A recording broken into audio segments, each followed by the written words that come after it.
This is Conspirinormal.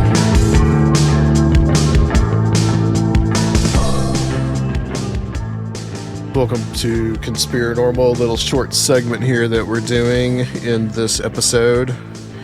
We're going to talk to Red Pill Junkie real quick. We haven't had Red Pill on in a while, but we're going to talk about the Daily Grail. And Red Pill, I understand that you guys are doing kind of like a fundraiser right now for this wonderful website that you write for. To be back here at Conspirinormal, talking to you.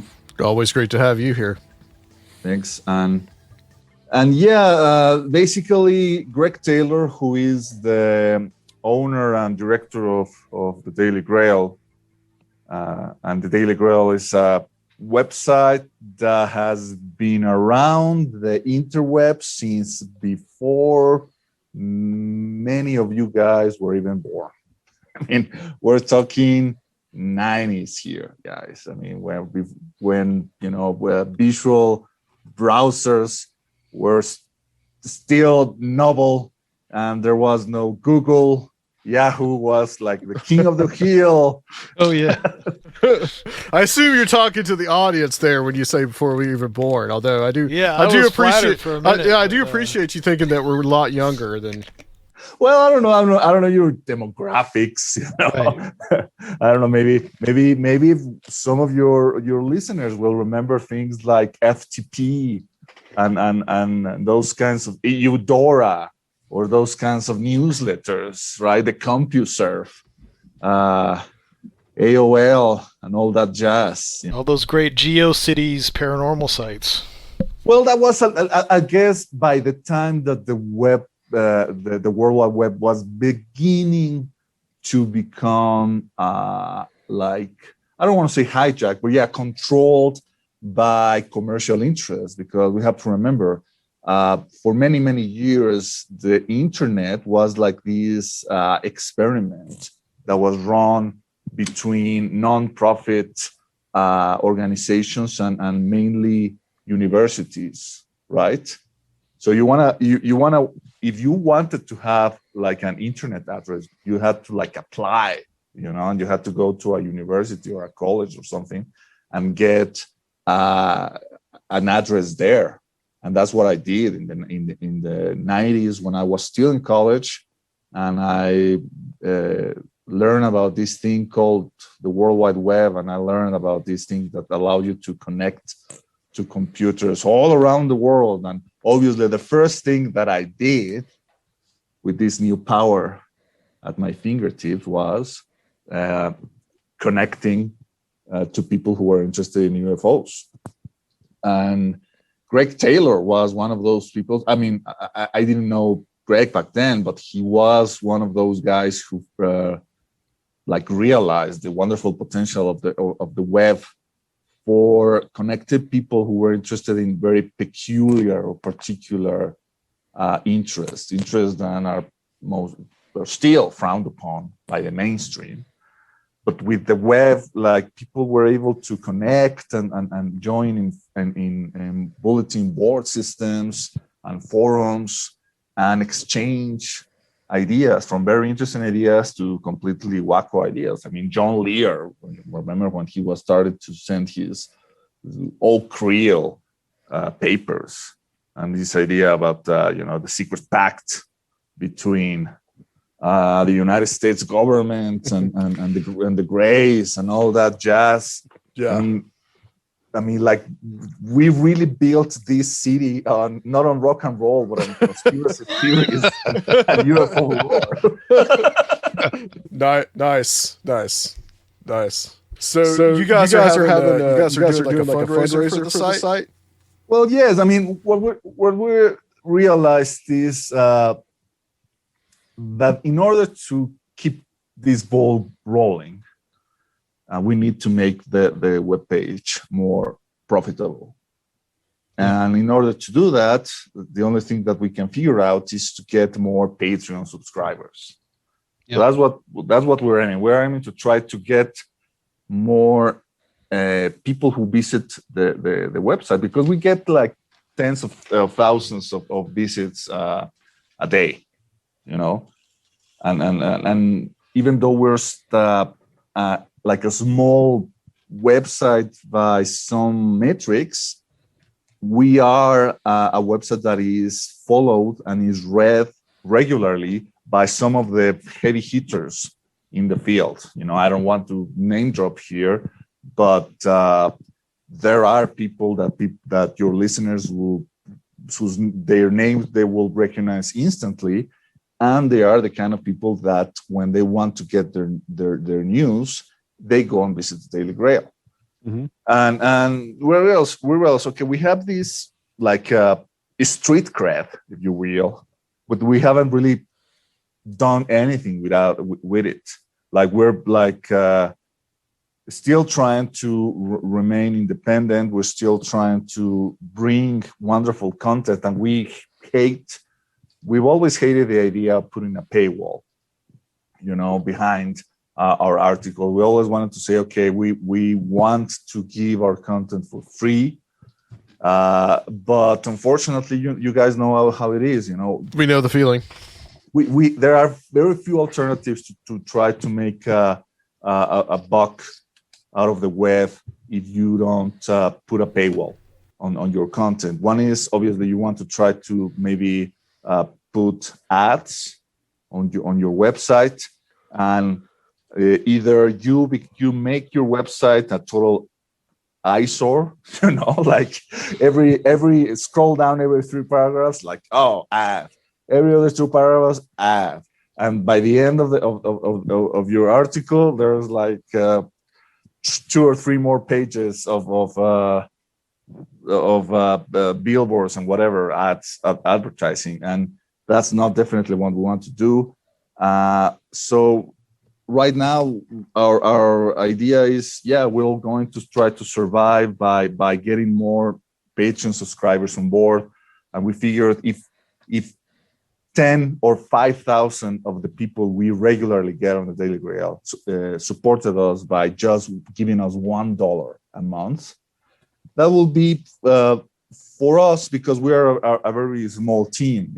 Basically right now we're like just 2 of us, like Greg and I are like the main contributors, and there obviously we also have guests and other guys who chime in.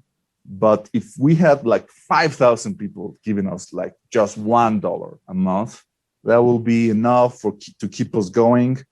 And we are trying to find ways to make it worth their while to our subscribers, not just like, depending on their benevolence. We're also giving them some perks and some gifts.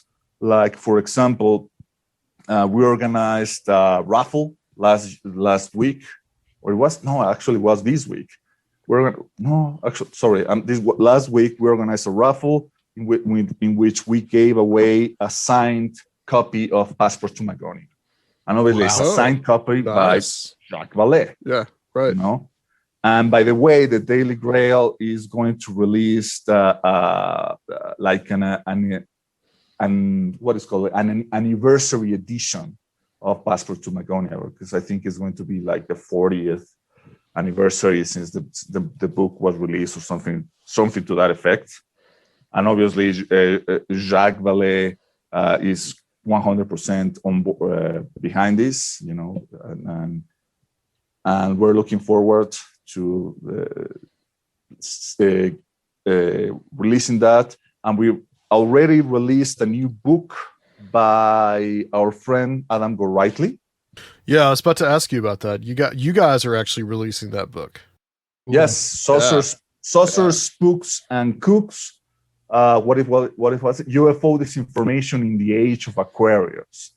So basically, it's all these ideas about how people since the 70s were like expecting the UFO truth to finally be revealed, and how they thought that first that the government was stopping it, and then how the government was going to support it, and then it's going back to now they're actually against it, and it's all these merry-go-round that the younger audience in the UFO world are probably not cognizant to it. So there is this crackpot historian called Adam Gorightly My favorite. who is getting a look into all those histories and trying to like give these chronicles to the younger audience, or not so younger audience. I think people, in our age will get something out of this book too. And yeah, we just released this book, and I think that one of the things we want to do is give away free copies to supporters. So what I'm getting is we're trying to find ways to make it worth their while to our supporters, like giving these kind of gifts, like hard copy gifts. Also, we're thinking about other idea, like maybe not just Ask Me Anything sessions with Greg and I on Zoom, like you guys, but also with, someone like Graham Hancock, and it's not like we have already arranged something with Graham. I'm trying to not like speak beforehand, but that is the kind of things that we are trying to see how we will be able to bring really exciting content aside from the content we are already providing on the Daily Grail. Excellent. Cool. Yeah, use that access. When did you first start writing for the Grail? That's a good question.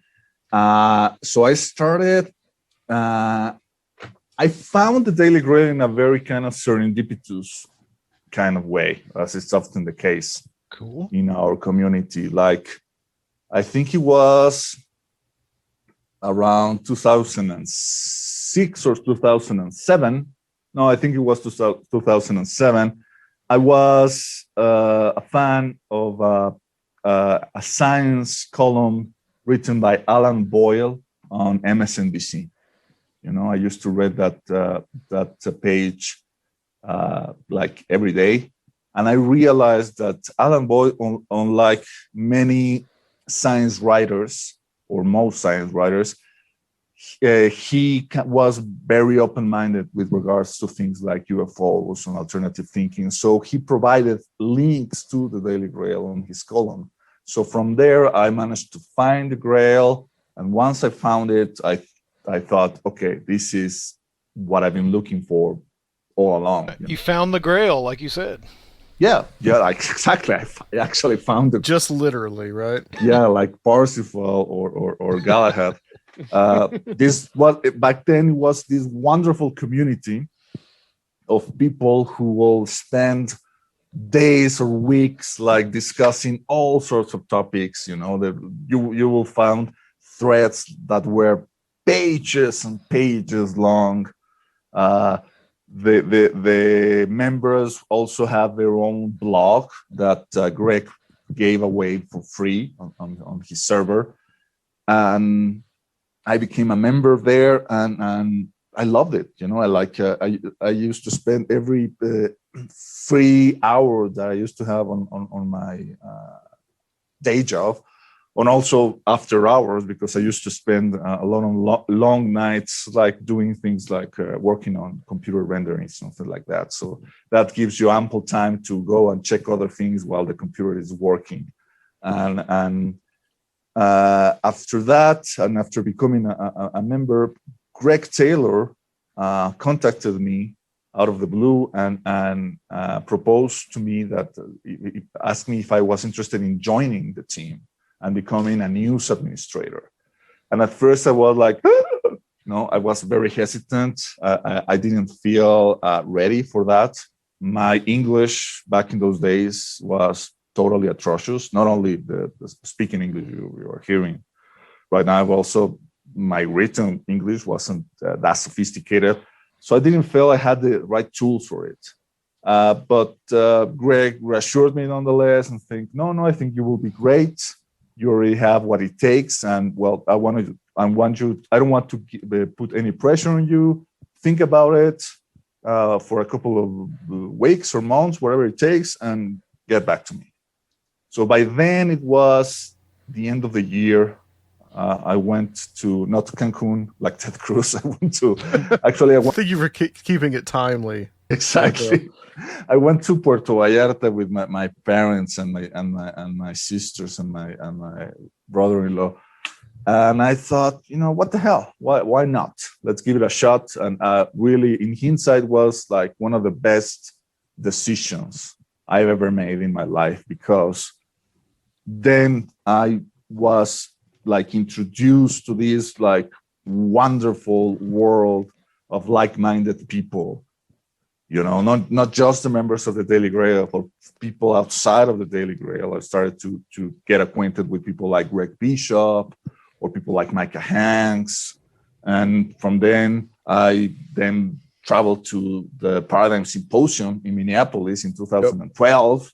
You know, so I started to interact with people in this community, not only by a computer, but also, you know, face to face.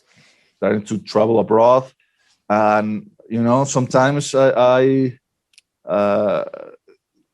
have regretted a lot of decisions in my life, and the way that my life has turned wasn't, obviously, like many of us, wasn't what I expected it to be.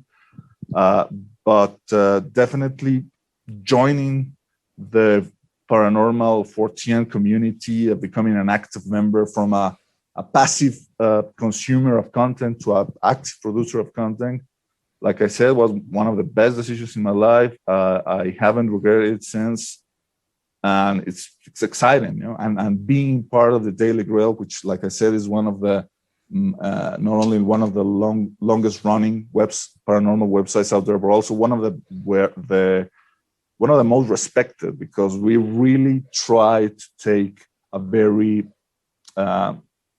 thoughtful, very rational middle way road when it comes to paranormal things. We're not like hardcore skeptics that you know, deny things a priori, but neither are we you know, people who just put out any kind of garbage, you know, just for the clicks, you know, like clickbaiting stuff that turns out to be absolute nonsense. We're trying to really cater to a thoughtful audience, you know, people who like to ask questions, who are open-minded, but not so open-minded like their brains will fall out of their skulls. Yes, and we appreciate that about you and the Daily Grail itself. Red Pill, thank you so much for joining us and coming on and telling us about this. Where can people find you? Where can people, if they want to become a patron for the Daily Grail, where do they need to go? Thank you. And well, obviously, they have to go to the Daily Grail, www.dailygrail.com. There, I'm sure they'll easily find links to the Patreon page of the Daily Grail. I think we also accept donations via PayPal. It's also acceptable if people are not willing to, you know, like subscribe regularly to the daily to Patreon. They just want to give like one-off donations via PayPal. That's fine too. And we also encourage people to check our catalog of books that are available through Amazon, right? Like we said, Saucers, Spooks, and Cooks, which was just released. Please wait for the new edition of Passport to Magonia. I'll also take a look at the other.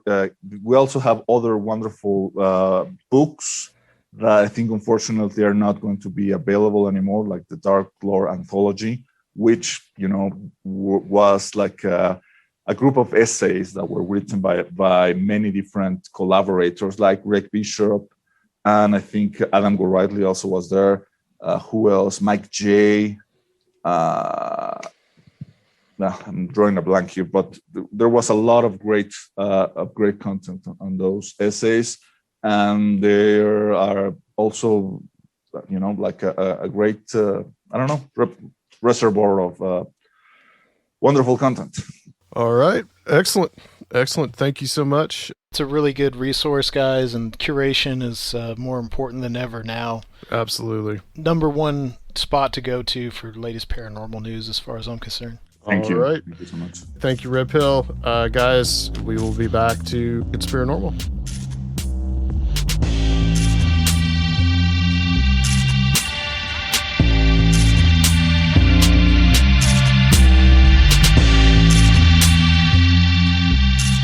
All right, guys, welcome to Conspirinormal. We hope you guys enjoyed our little Mardi Gras episode that we did last week.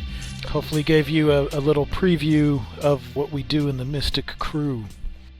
Yes, and we have actually a member of the Mystic Crew with us right now. One of our listeners, patrons, and past guests of the show, Christopher Ernst. Hello, everybody. Thanks for having me. Yeah. Thanks for coming on. Thank you. I mean, if everybody could see you right now, you're like in like sepia black and white. It's really, I am. This is my black and white. It's like you're in the Elephant Man or something. Like, I don't know. I am a human being. Yes. That's on Amazon Prime. I'm thinking about watching that sometime. I've probably have not seen that movie, and I might have seen it when I was a kid, and it incredibly freaked me out because, you know, it's scary. That and the other odd David Lynch film, The Straight Story, which is about a guy who drives a tractor across the country to meet his long lost brother, and there's like no weird stuff in it at all. I think we found a topic for our Patreon segment after the show, Lynch. I think. Yeah, we can maybe talk about that. Yeah, David, maybe do a little grab bag Patreon segment or something afterwards. But what we're going to talk about tonight is kind of the new religious movements. And Chris, this kind of started because you had mentioned a religious movement that you grew up in. And Serfiel is going to talk a little bit about something that he grew up in as well. And just like a general discussion about like these kind of like new religious movements, you know, like cult is probably really a pejorative term. I mean, I kind of think of a cult as being something that, you know, has a negative connotation, you know, things like People's Temple, Jonestown, Heaven's Gate, these type of, you know, where like people are actually really kind of exploited, honestly. We talked to Naomi at the end of 2019 about Christian cult that she was in, but we're going to talk about something like kind of, I guess, the more positive side of some of this stuff, and I may talk about some more negative things later, but welcome to the show, Chris. Welcome back. Absolutely. It's a pleasure to be here. So let's talk about Meher Baba. Certainly. I mean, I could kind of talk about this, you know, forever. It's interesting because my interest in the Fortean and paranormal and parapolitical and weird world, there are a lot of sort of intersections that as an adult I have come to find in sort of re-examining the stuff that I grew up with.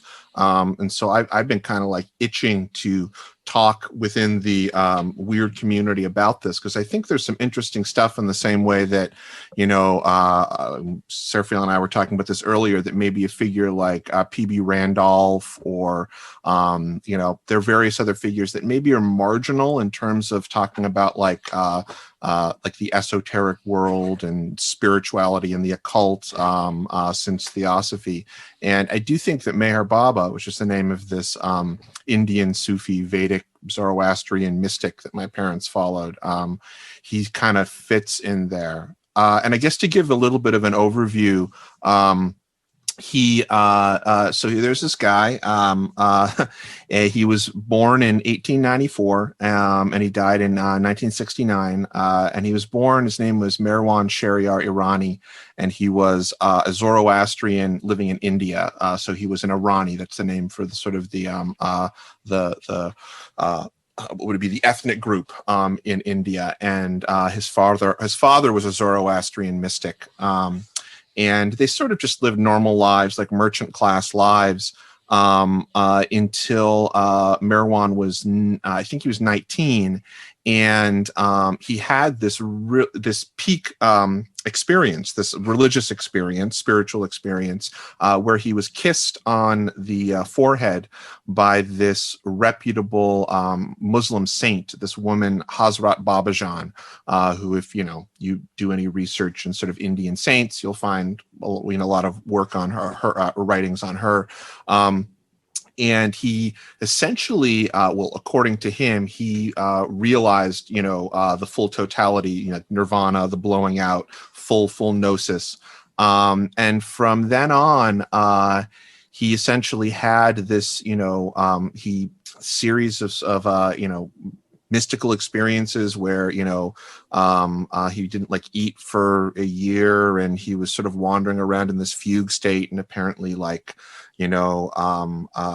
his parents couldn't rouse him. And then eventually he ended up like wandering and coming across these other saints, and he sort of started to regain a little bit of his senses. And eventually what happened basically is that he contacted these several different saints that were in India at the time that are all pretty well recognized. Like you can find, work and writings on them. The most famous of whom, beyond Hazrat Babajan, was probably this guy named Sai Baba of Shirdi, who a lot of people know. He was a Muslim saint in India, and he apparently had, these very distinct miracle, occult power cities, as it were called, where he could remove his arms and legs. It's being called a Gauss-like yogi, and he could take his intestines out and clean them. All this weird stuff that, if you know anything about yogi lore, it's very normal, these spiritual practices.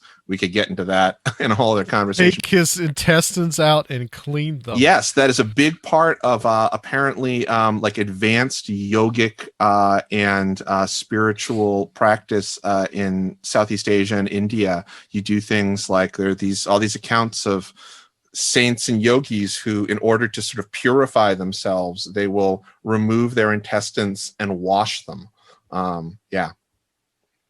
I do not have any recorded evidence of this. This is completely new to me, Chris. Yeah. This is okay. Yeah, it's if you look it up, it is totally interesting, right? It's crazy. And that's part of that is apparently one of the outcomes of what is called a siddhi, which is a power that you attain as you become higher and higher on the sort of spiritual advancement level. But apparently these siddhis are not anything; they're like byproducts of spiritual advancement, and you shouldn't pay any attention to them. So anyway, Meher Baba, he met these people. He ended up being trained under the tutelage of Sai Baba's protege, who was this guy named Upasani Maharaj.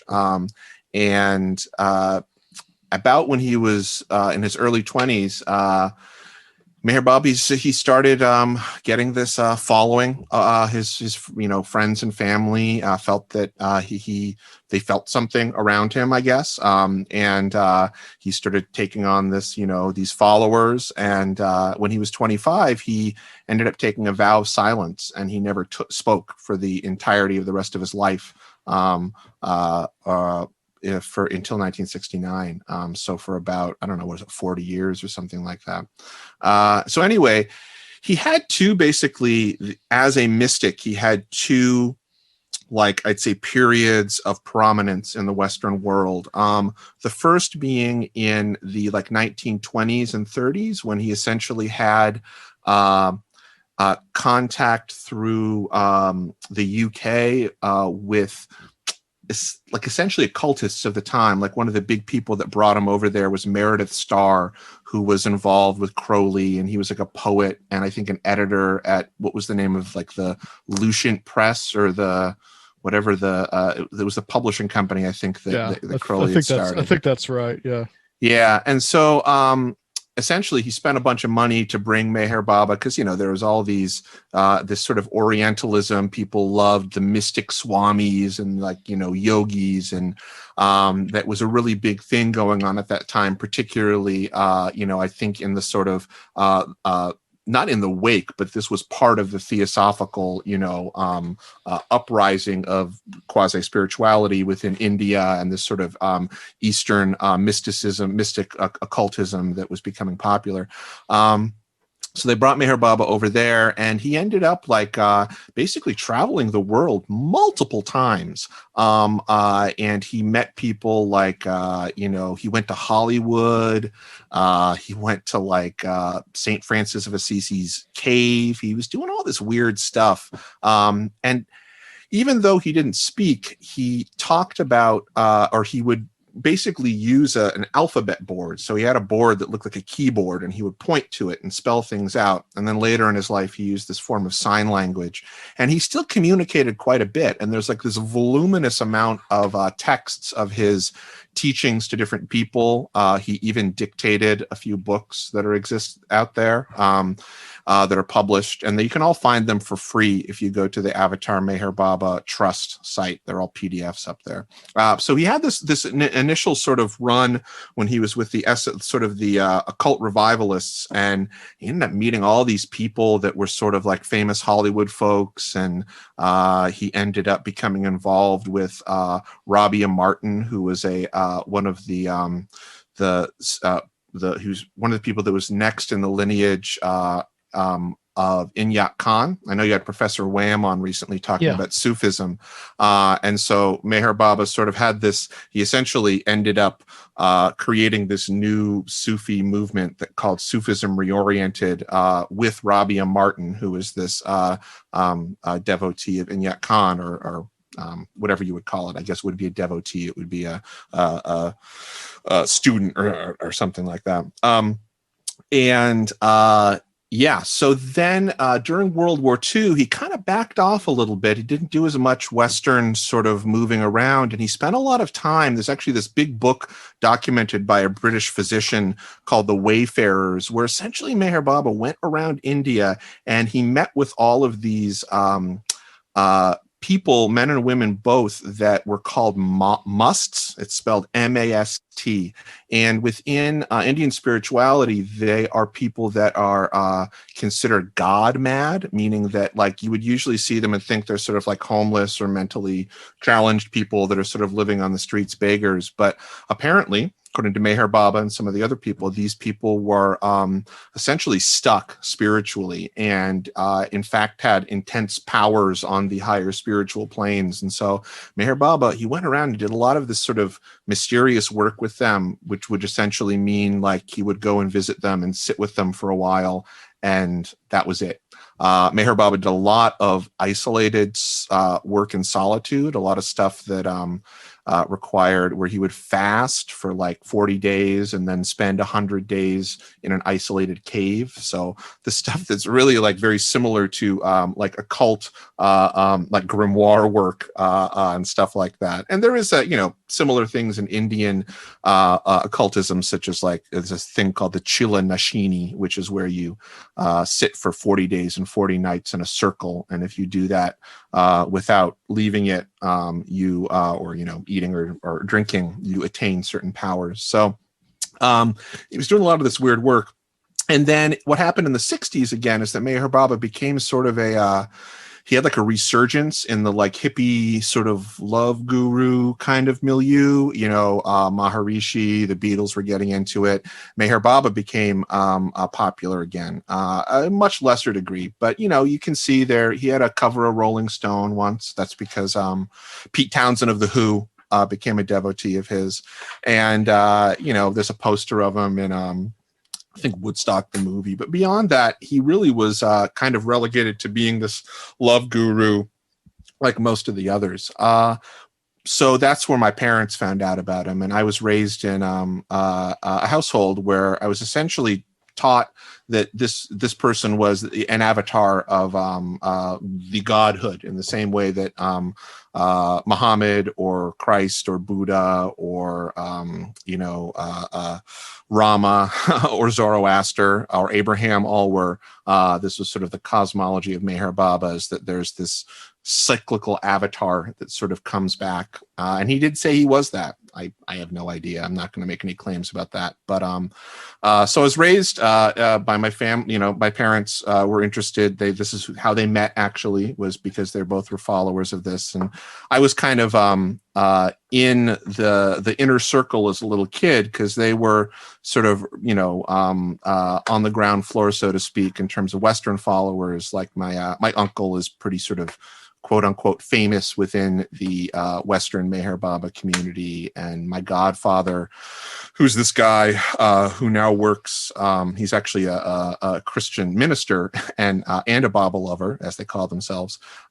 He lived with Meher Baba for a while. So anyway, I got sort of exposed to a lot of the inner workings of it. I went to India a couple of times.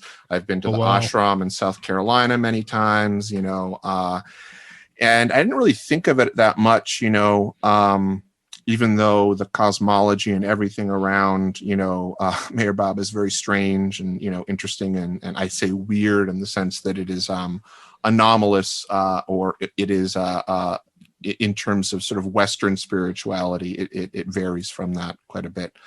But so when I ended up I'm going to say becoming an adult, but later in life, as I think many, Christians or Muslims probably do if they were raised in a household and then kind of, went away from it or just didn't think about it. It wasn't really something that they were invested in spiritually. They didn't follow it. They weren't part of the groups. And I'm not any of those things, but I did end up becoming very interested in looking back at all of the Meher Baba material, because I started to see, as my sort of occult Fortean perspectives ended up broadening. The older I got, the more research I saw, the wider the internet sort of opened up.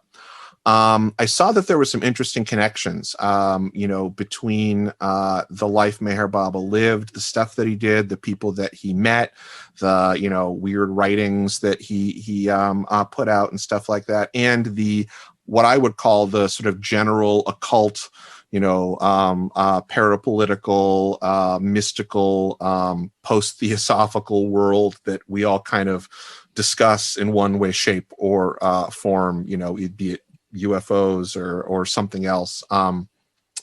And so I started researching it, and I found that there was quite a bit that I think is interesting enough to kind of warrant looking at Meher Baba in the same way that somebody might look at, like I said, P.B. Randolph or, Gurdjieff, or I don't know if people know the guy Daskalos, who was a Greek sort of saint that supposedly could do miracles, or Blavatsky.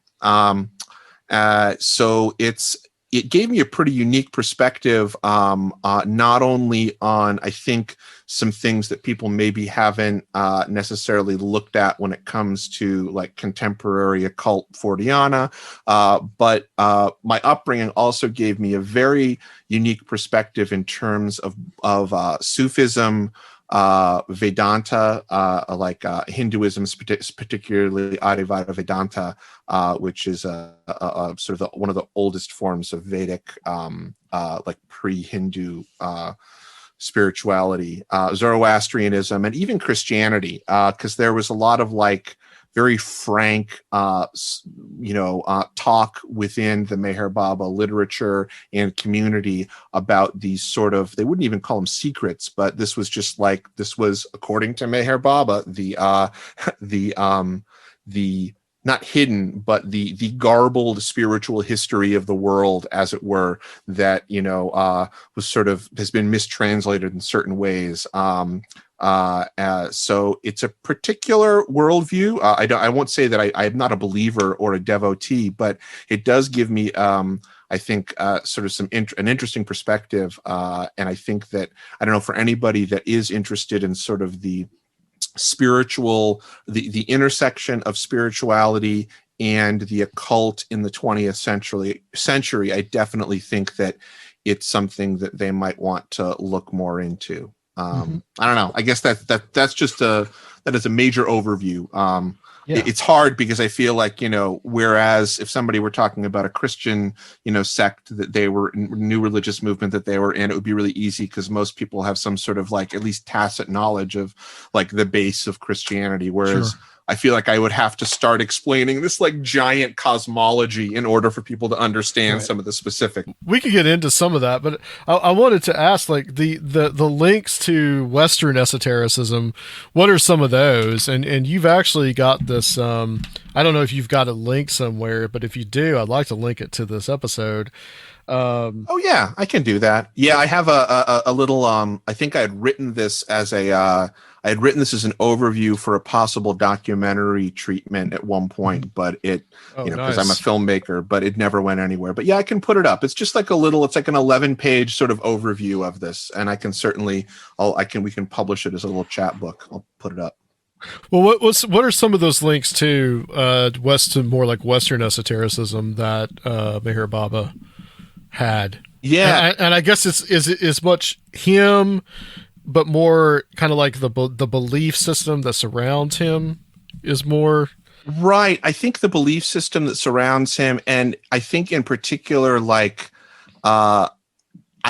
I guess the way to describe it is that it seems to me, from looking at this like voluminous amount of, it is essentially hagiographical material, since it was all written by his devotees, but a lot of it, these people like became his devotees after the fact, and the way that people acted as his devotees even is a little bit like, it's not the same as you might be used to. It wasn't like these people gave up all of their worldly belongings. It was more like they were allowed to tag along with him, if that makes any sense. Yeah.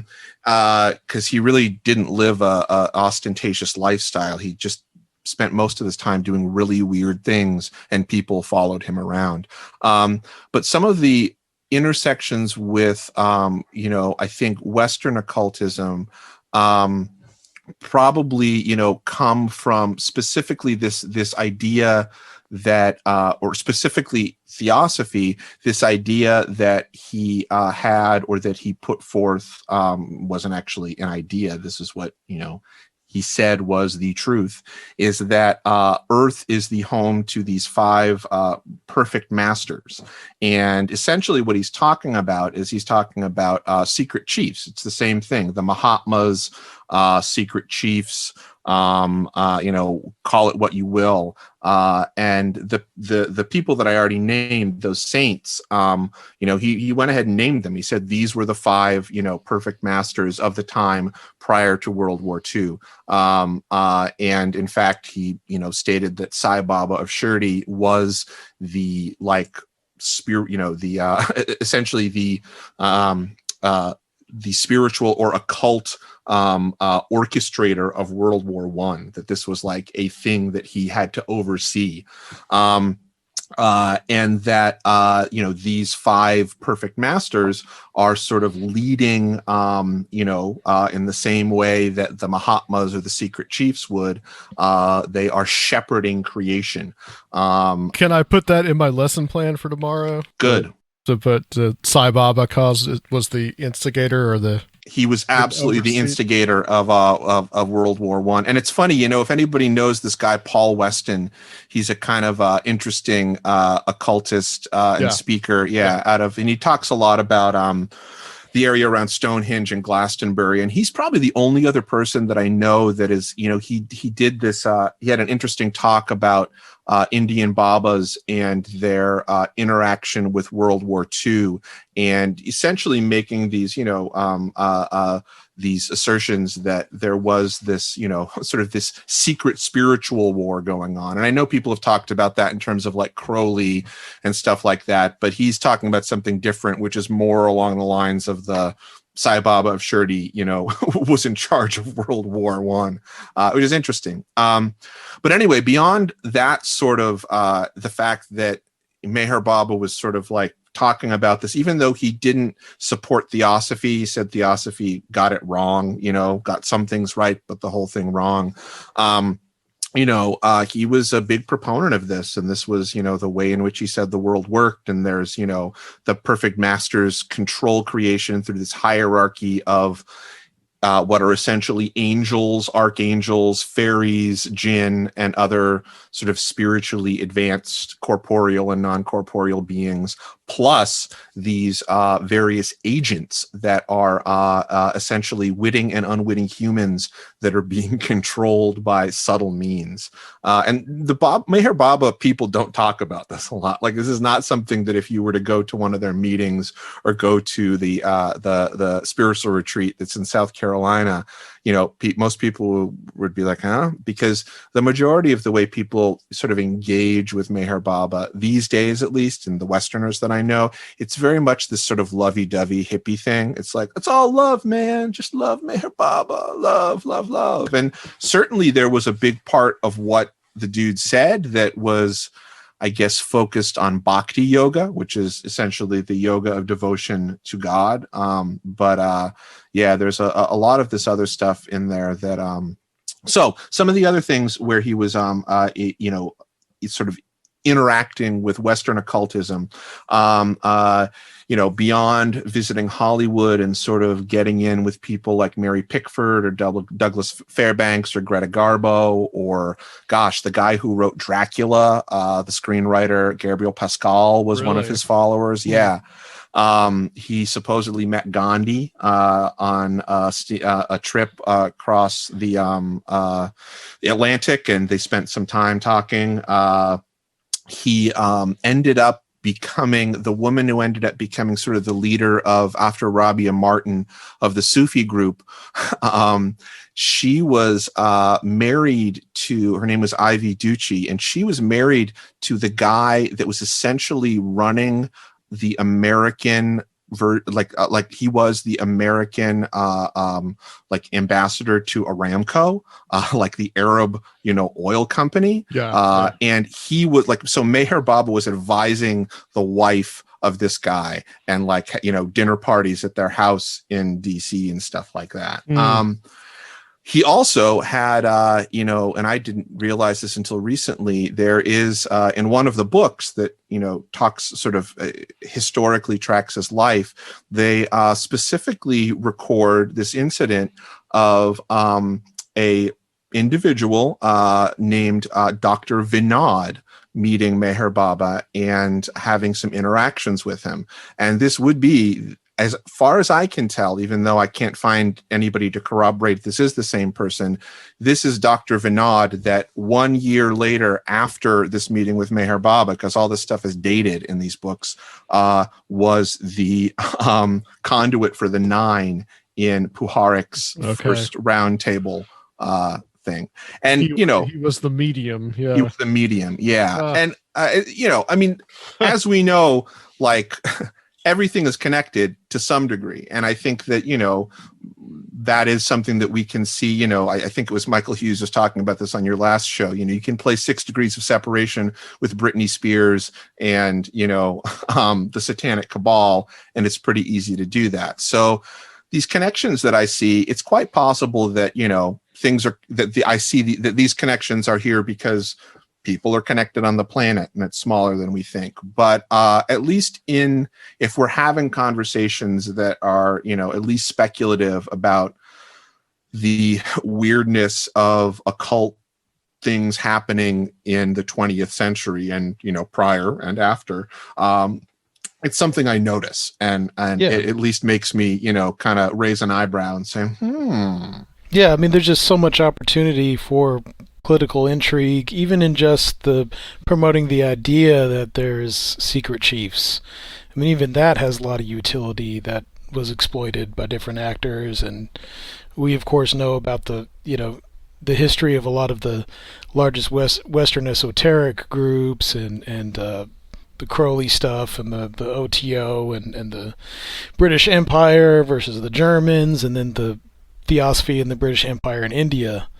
There's definitely a lot of weird things going on. And I think, though, just sort of to go back to the idea of talking about being raised in a new religious movement of sorts, I definitely think that is a huge part of why I am interested in, the larger Fortean world, or at least it gives me a particular perspective that I think makes it easier for me to engage with that. And and it's not, I don't think I'm better or any, it's just, it definitely has made it so that it has been a fairly seamless thing for me to kind of talk about it to the state, to the degree that I think, having a conversation with, you guys here is not something that I would have been able to do, like talking about it this easily is not something that I've found with most people. And it has been hard, I think, to find, throughout my life, I guess, people that I can talk to, about this and it not be about like, it's not that I'm a devotee of anything. It's simply that I just, I fully accept the presence and the of weirdness in the world, of phenomena in the world. I'm not saying I know what it is, but I guess I'm beyond the point of trying to figure out whether or not this stuff happens. And I'm already onto the conversation of like why and what for. Because you were already kind of primed to these ideas and almost took them for granted already. I wanted to ask you about that. What was your religious upbringing like in this? Like, how did they create the context for you to understand this movement, this cosmology? Well, there aren't any within the quote unquote Meher Baba movement, which is essentially, they call themselves Baba lovers. If you talk to anybody, maybe not in India. In India, it might be a little different because the sort of the Baba racket there, and if anybody doesn't know, Baba simply means like father. It's like calling somebody padre, kind of, or it's an honorific more than that, like you would call a shaman, that sort of too. But there's kind of a racket in the same way that you might find in charismatic Christianity there, where there's like a million Babas, you make money doing it, you say that you're the reincarnation of a saint. And so it might be very different if you're raised that in there. And it probably was very different for people that were raised in Sufism Reoriented, which was the sort of Sufi offshoot of this. And I have heard of some sort of abuse stories coming from there. But for me, at least, it really was, in the majority of the quote unquote Baba lovers out there, there's no dogma. So you're not told to do anything. There are no holidays. You're not supposed to do anything. There are no observances. You're not supposed to do anything. The only thing there really is nothing that is said by either Meher Baba or anybody else that you need to do. Except for, and this is sort of like, it's not like there are commandments, is the idea of simply love God. And I know that it sounds pretty corny, but that is really, if I were to go to what I think the basis of most, maybe it was just my family, but most Western Baba lovers, kids that were raised in that environment, would say that it was pretty much about this idea of, well, first off, you were taught that everybody is God. We are all, and this gets a little bit into sort of the cosmology, is that essentially we are living in God. This is God. Existence is God.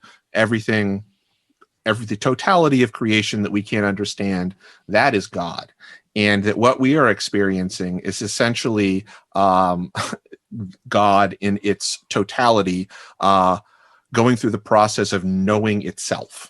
And that so we are fragmented souls that are all in fact part of the oversoul, which is God, and that we are on a journey to sort of go to a journey that is creating separateness, and then from that separateness will again come unity, and we will retain the knowledge of full consciousness when we do that, and when we realize we are God again. So and apparently, according to Meher Baba and his followers, he was just the most recent person, where this happened to. He was the vessel that was ripe for the totality of the universe to show itself. And this happens every 700 to 1400 years, and at smaller intervals in between then. So yeah, we were essentially taught that everything is God. Love everything, try to be nice to people, try to be compassionate to people, and you can find this corroborated in the quote unquote teachings of Meher Baba, that it is better to live a life of kindness and sort of humanist principles, and not be a religious or pious person than it is to be a falsely religious or pious person and not live by those principles. So all in all, it was pretty good in terms of that kind of base moral structure that was given to me. How did I learn about everything? Well, a lot of it had to just do with the fact that I was being taught this stuff conversationally. I mean, probably the fact that I was homeschooled had part of the fact, it had to do a little bit with being like around my parents more and hearing part of it. But I think the things that I was interested in as a kid, and I wasn't homeschooled for religious purposes, it was more for the fact that my mom had been a Montessori school teacher and just hated the public school system where we were in Georgia, and she really didn't like it. So I was homeschooled. And one of the things that I got really into myself was Greek myths and Norse myths and essentially occult and supernatural stuff too. And it really, I think because of that, it was sort of easy to talk about the sort of supernatural aspects of the occult cosmology of Meher Baba, because it kind of like tied right in there. So, if I got interested in, Greek myths and Hercules, I also ended up, my parents would get me the book, the Upanishads or, Vedic texts or something like that. And I even read some of the Meher Baba stuff too, but most of that is just anecdotes of, people that were living with him. So a lot of it came from them simply telling me about it. I was also absorbed it by being around a lot of, they would have like essentially study groups. There'd be like salons. So they would have other people that consider themselves Baba lovers around, and they would talk about stuff. And I picked up stuff just, being a kid, hearing that. I was taken several times when I was a kid. In fact, many times to the ashram or spiritual retreat, which is in South Carolina, which is still open and anybody can go to it. Well, can't go to it now because of COVID, but it's an interesting, it's like right in the middle of Myrtle Beach. There's this several acre swath of pristine beachfront forest that is a spiritual retreat that you can go to in Myrtle Beach. And being there, I picked up a lot because they would have they'd have talks and people would be there. And, that's where I met some of the famous, when I was little, some of the famous, like Pete Townsend would be there. And God, I don't know, there's some guy, I think he was on 30 something. What was the name of the actor? Timothy Busfield.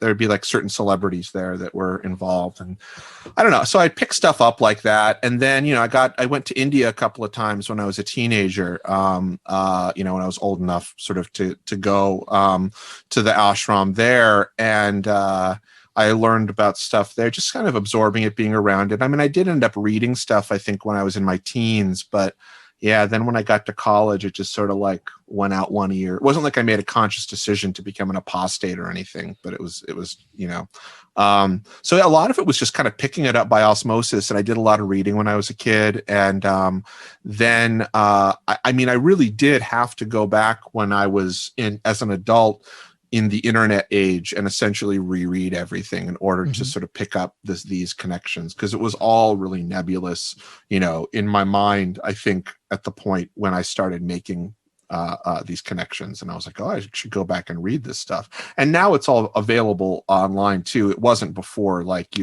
lot of these books are really difficult to come by, but now you can find them as a PDF. I got to ask what the experience was like with other kids who may not have been part of that community, having to explain that, or did people treat you weird, or tell you were in a cult, or things like that?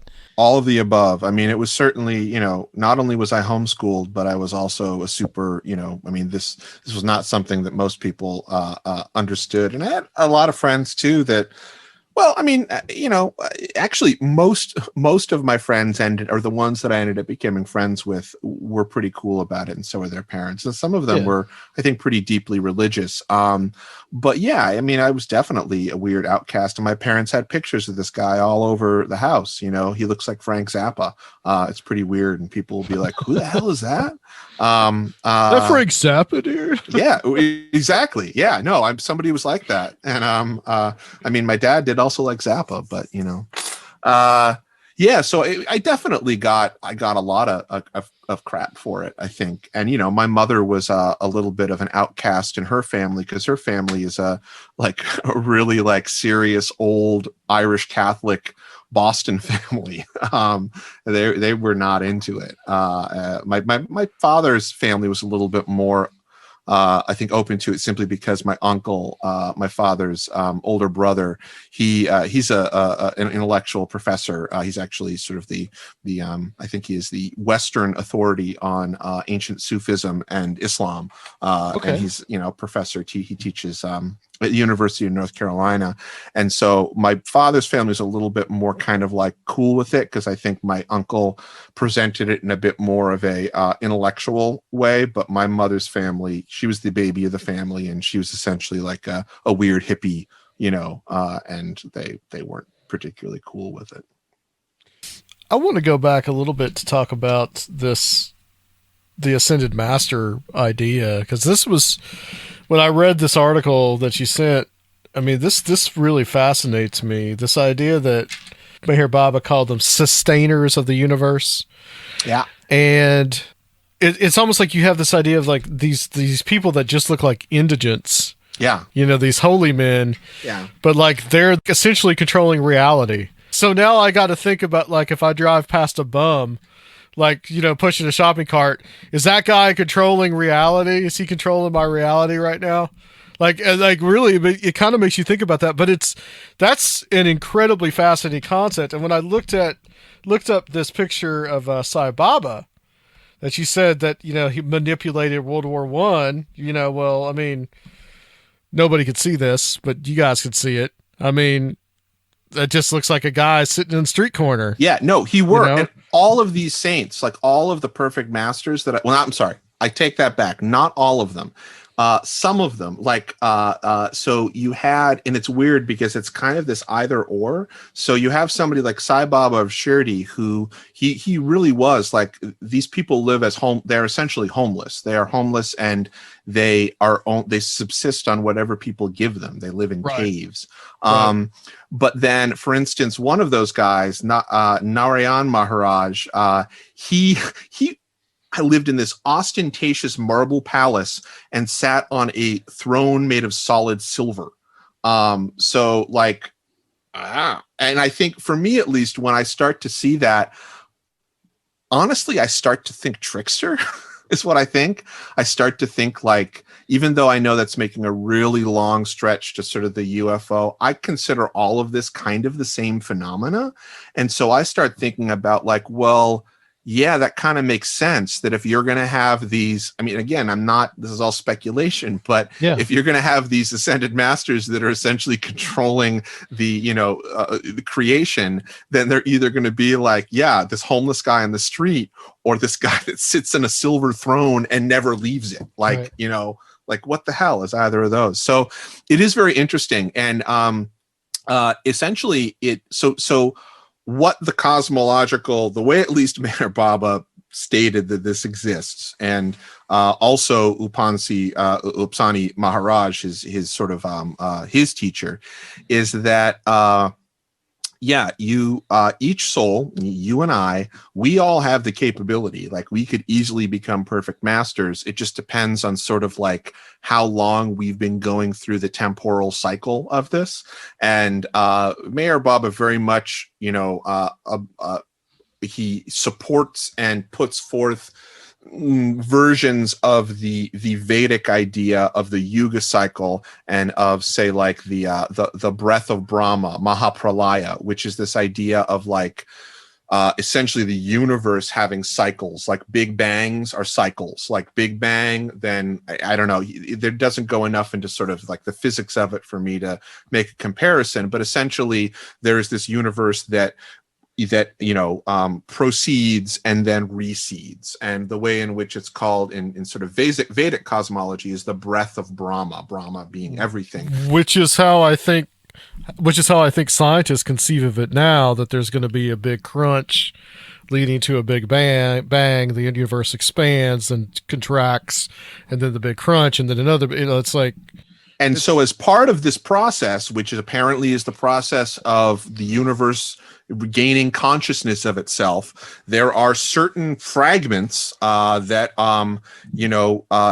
have been going through the cycle long enough to have reached this point of becoming perfect masters. And so apparently these perfect masters, when one dies, like another one pops up like that. So like, if when Sai Baba of Shirdi died, another one comes along, and that they're constantly here, and they are, guiding creation from essentially these spiritual levels. And that has a lot to do with this idea that is a Eastern sort of idea that we've come across before, I think, in different things, of the gross world, like the subtle world and the mental world. And that's specifically how Meher Baba talks about it. He says that there are three worlds that are all part of this sort of illusion of Maya that is the mechanism by which God, totality of God, realizes itself.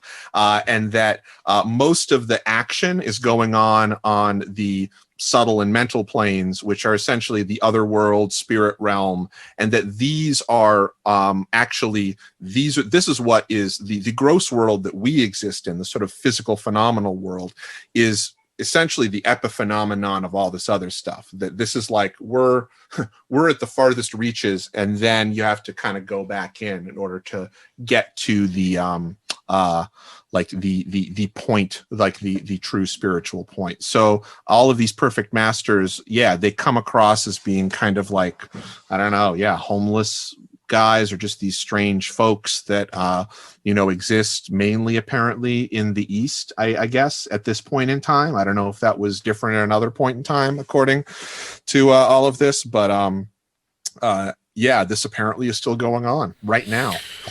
Also, the whole thing about madness as well, and being what you describe as God mad, and like this whole idea that, we could have somebody that's schizophrenic, and we would say that person has a mental illness, and they do, but then you take them to a more traditional society, and they're considered almost shaman in a way, and that seems almost like this is what this is. That. Like it's a different conception of what mental illness really is. I definitely think so. And it's really interesting to read this book, The Wayfarers, which is, you can find it free. And it was written by this British physician who essentially followed Meher Baba around India for several years while he was going to visit all these God-mad people. And just from like as a piece of anthropology, it's interesting. He ended up becoming his devotee later, as most people ended up being, which is a weird thing in and of itself. I find it actually especially weird.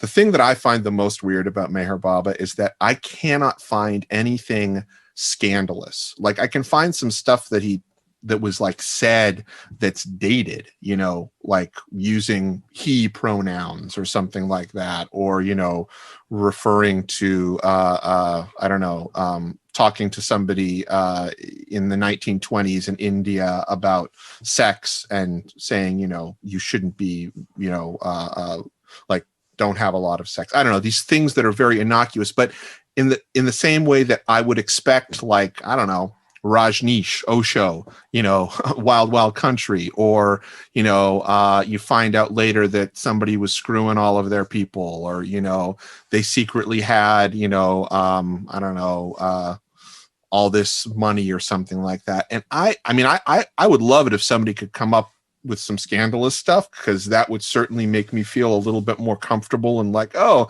yeah, I know what this is. This is recognizable, but I can't find anything. And I find that really weird, which leads to me to think that either this guy was nuts or he actually had something was going on, if he was involved with these other people that people thought were saints, maybe, I don't know, he was tapped into something. His behavior was certainly strange enough. Like he spent most of his time like fasting and living in a box.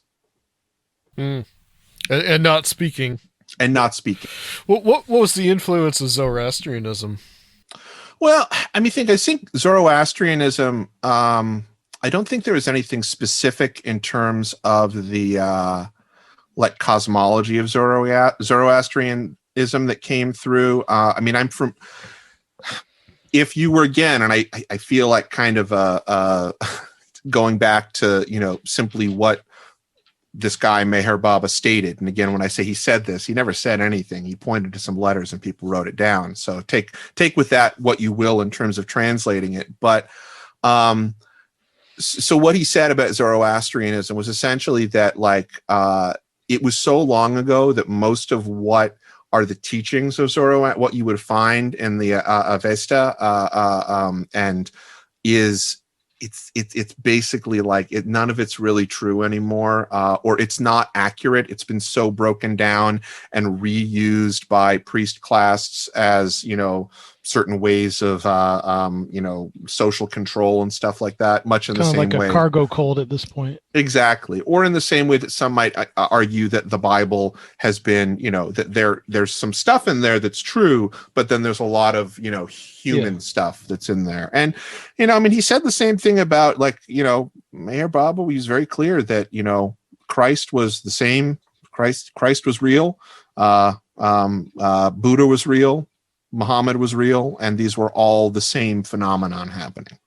That unique blend of traditions and the way he created this cosmology and spirituality, was it really the product of a pre-partition India, or is that still? It was. Do you still get characters like that? With that blend? I don't know if you do anymore. Quite honestly, I only know the post-partition India, but it certainly is interesting to note that the majority, I think, of at least if you look back at sort of the hagiography of Meher Baba, most of the stuff that he was doing that was really weird occult work was pre-partition, and post-partition he kind of started to embody the stereotype, at least in the way that he engaged with the outside world of just an everyday normal guru. But he actually didn't do a lot of interaction with people after World War II. And he also had two very, very serious car accidents that left him essentially handicapped and in constant pain, I think from the 50s on. So he didn't do much after that. And he said these experiences were similar to what every avatar has to go through, in the same way that Jesus had to experience the suffering on the cross, and Muhammad had to suffer being stoned. That these are things that, in order to take on the suffering of the universe, that the avatar has to do this. It's, that to me is a very Christian thing. At least this idea of the dying for your sins, taking on the suffering for your sins, that very, at least when I read it, that to me, I was like, oh, this is a very, Christian. And it's interesting how much of this weird blend came out of it. And I don't know. He went to college. The guy, before he became Meher Baba, he dropped out, but he was a smart guy, and he worked as a theater. He was a theater trooper for a while, and a poet. And he worked at a toddy shop where they make those bong cannabis drinks. And, he had a pretty kind of normal life, but he was a smart guy, and I don't know if this is the kind of thing that he picked up a lot of this at school, or where this came from, or if it was taught to him by, these saintly spiritual masters that he worked with, or whether it was, divine intervention, or who knows. Well, so many of these early missions to the west of Islamic and Hinduism variants, they're really, many of them are not concerned with dogma. And he gives this real practical occultism kind of in the lens of what people are already getting into in the West. And I just wonder if that's because they had such a kind of religiously tolerant world that was coming from, and if post-partition, now we have so much Hindu nationalism and different, more fundamentalist Islam and Pakistan, if anything like that would really happen anymore, because things are a lot more. Oh, yeah, bro. No, I don't know if it would either. It's interesting. My uncle, actually, he lived in Pakistan as a Fulbright, an academic trip for a while studying. And this was this is back in the 80s. And I remember it was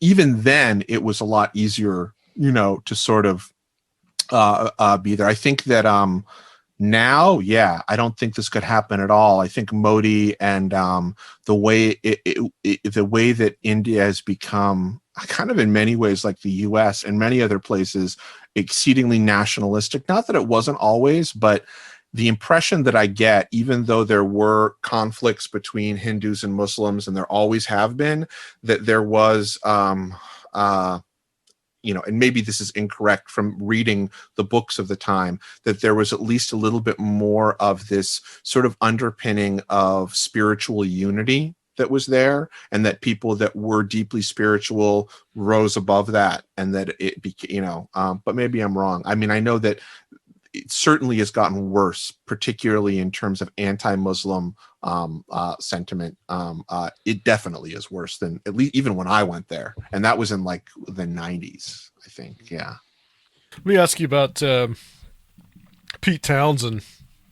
Made the connection today that's Baba. He's the Baba from Baba O'Reilly, and he actually I remember this, that he, like that synthesizer part at the beginning, that he wanted to do something. Wikipedia says he wanted to input the vital signs of personality of Meher Baba into a synthesizer, which would then generate music based on that data. Wow. All right. Yeah. No, and so he put in, it's funny because he took that sound that's in Baba O'Reilly, and Baba means father essentially. So you get the sort of joke of like the song's called Father O'Reilly. Gotcha. Okay. Yeah. Is that the lick that we know, the arpeggiated synthesizer sound. He took the technology that this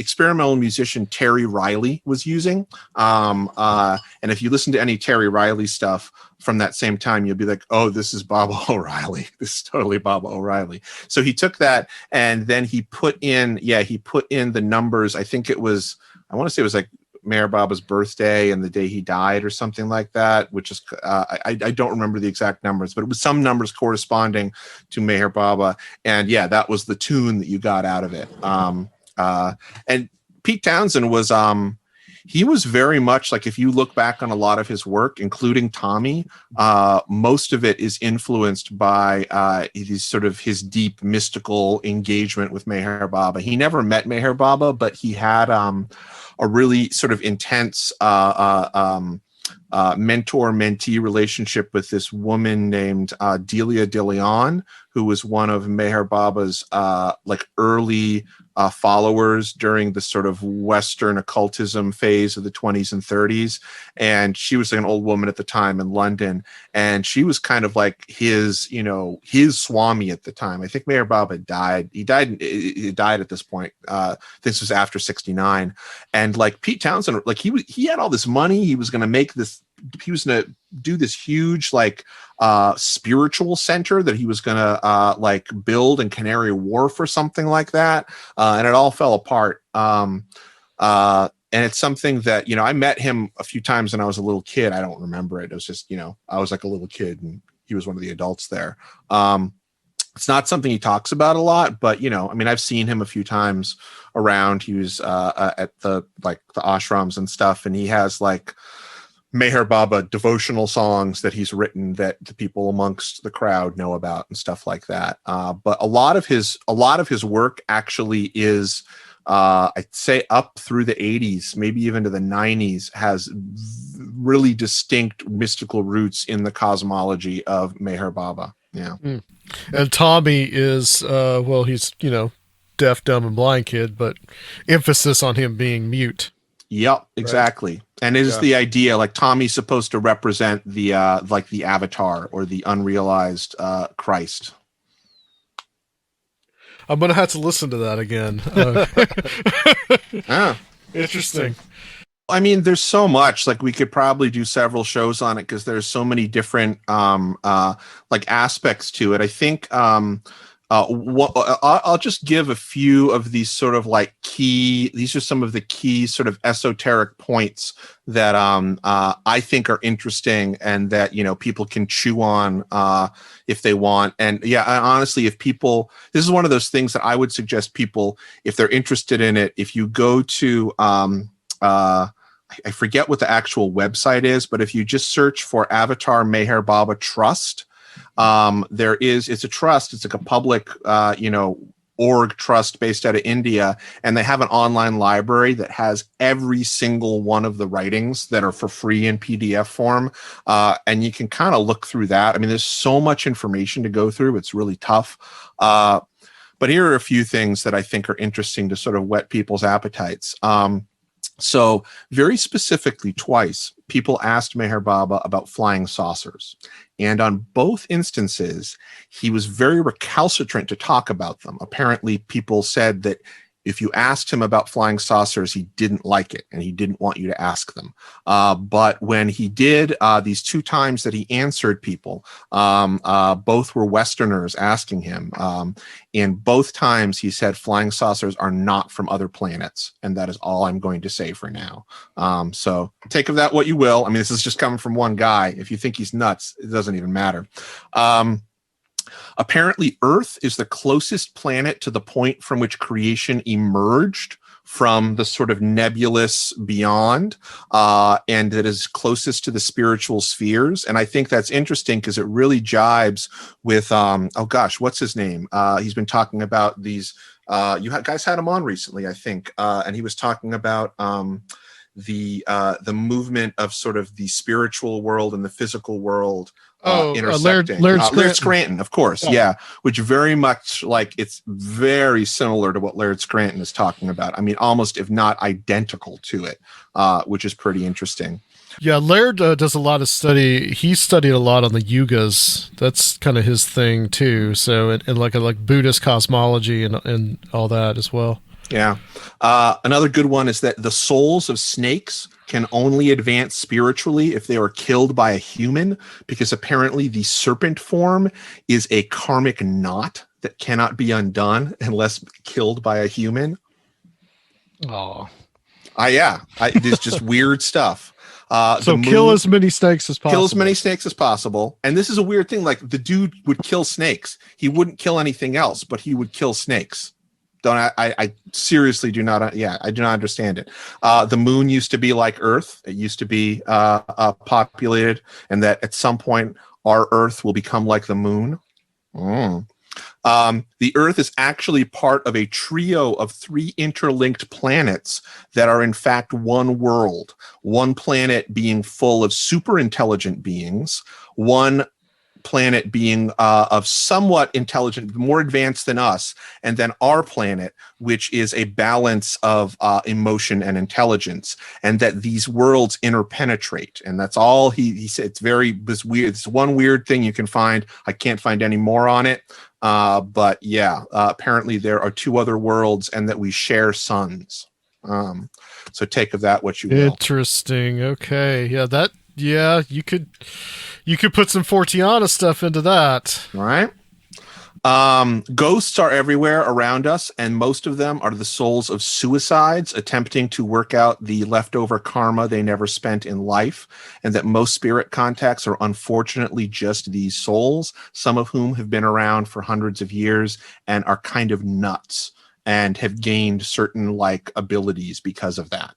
And that's what a lot of but at the same time there are a hierarchy of spirits that exist in non-corporeal forms and forms that can take on corporeal forms, and that the fairy, the jinn, angels are all the same thing, and that they are just these non-corporeal spirits that live in the subtle astral and spiritual worlds.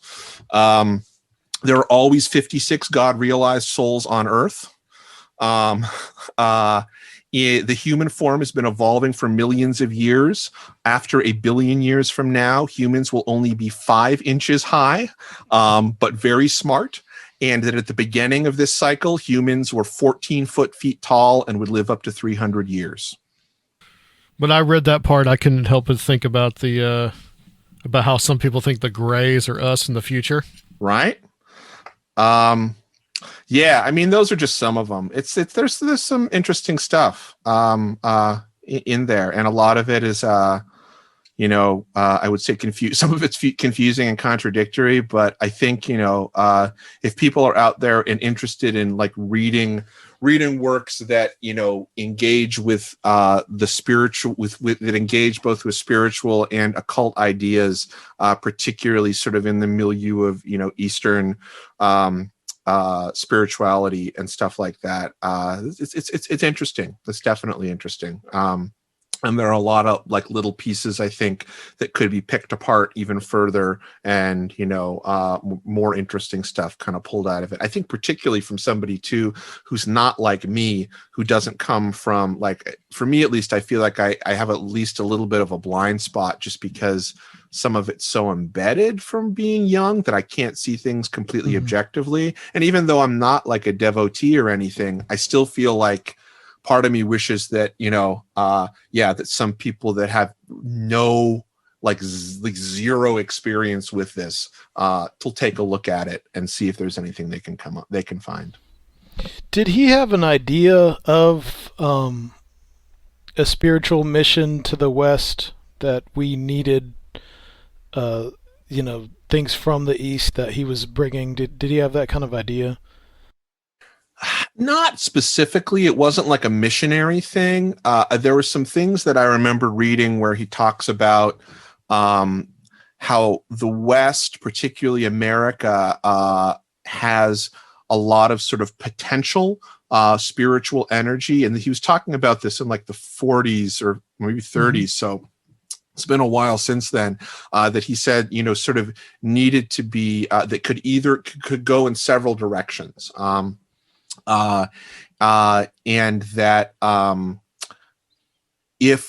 so there was some talk sort of about America specifically, and at least the role that it had as being so powerful, having a particular role to play, but he didn't, like, I guess, in a role to play in the global unfolding of things, because he was really talking about this as being like the crux of the Kali Yuga, and that, like, World War I and World War II and the, everything we've seen since then is part of, like, essentially the birthing pangs of what he called the new humanity, which was a very sort of it's a treatise that he wrote, which is, it really sounds like, honestly, like sort of 50s like new Christian, or at least you guys know more about this than I do, but from some of the stuff that I've read from sort of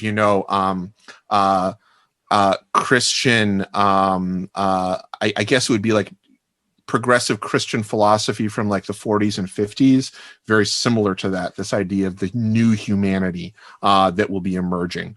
Nothing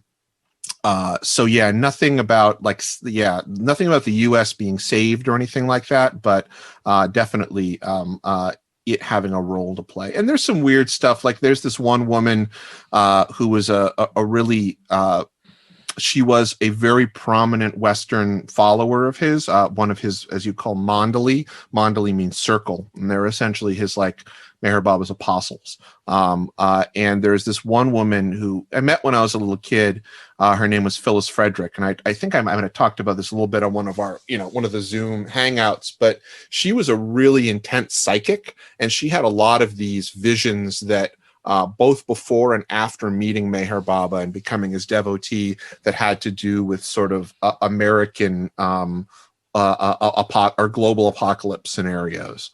She also had some visions too of Atlantis and a lot of these weird psychic things. But again, you're starting to get further and further away from I guess what you would call the gospel, even though there is none. But like anything, I mean, any sort of new religious or spiritual movement, this is what you get. You have the person who started it, and then you have all the people that are starting to, it's trickle down.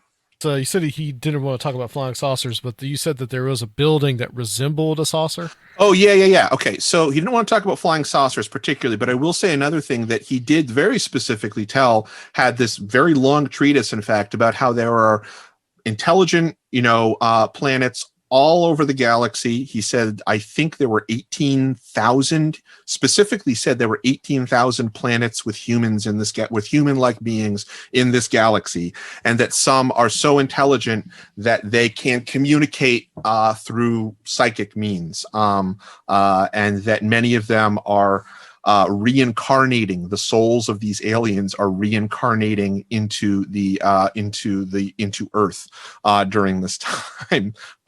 So I don't know what that means if you're going to take that and then sort of like, have that weighed against flying saucers or not from other planets.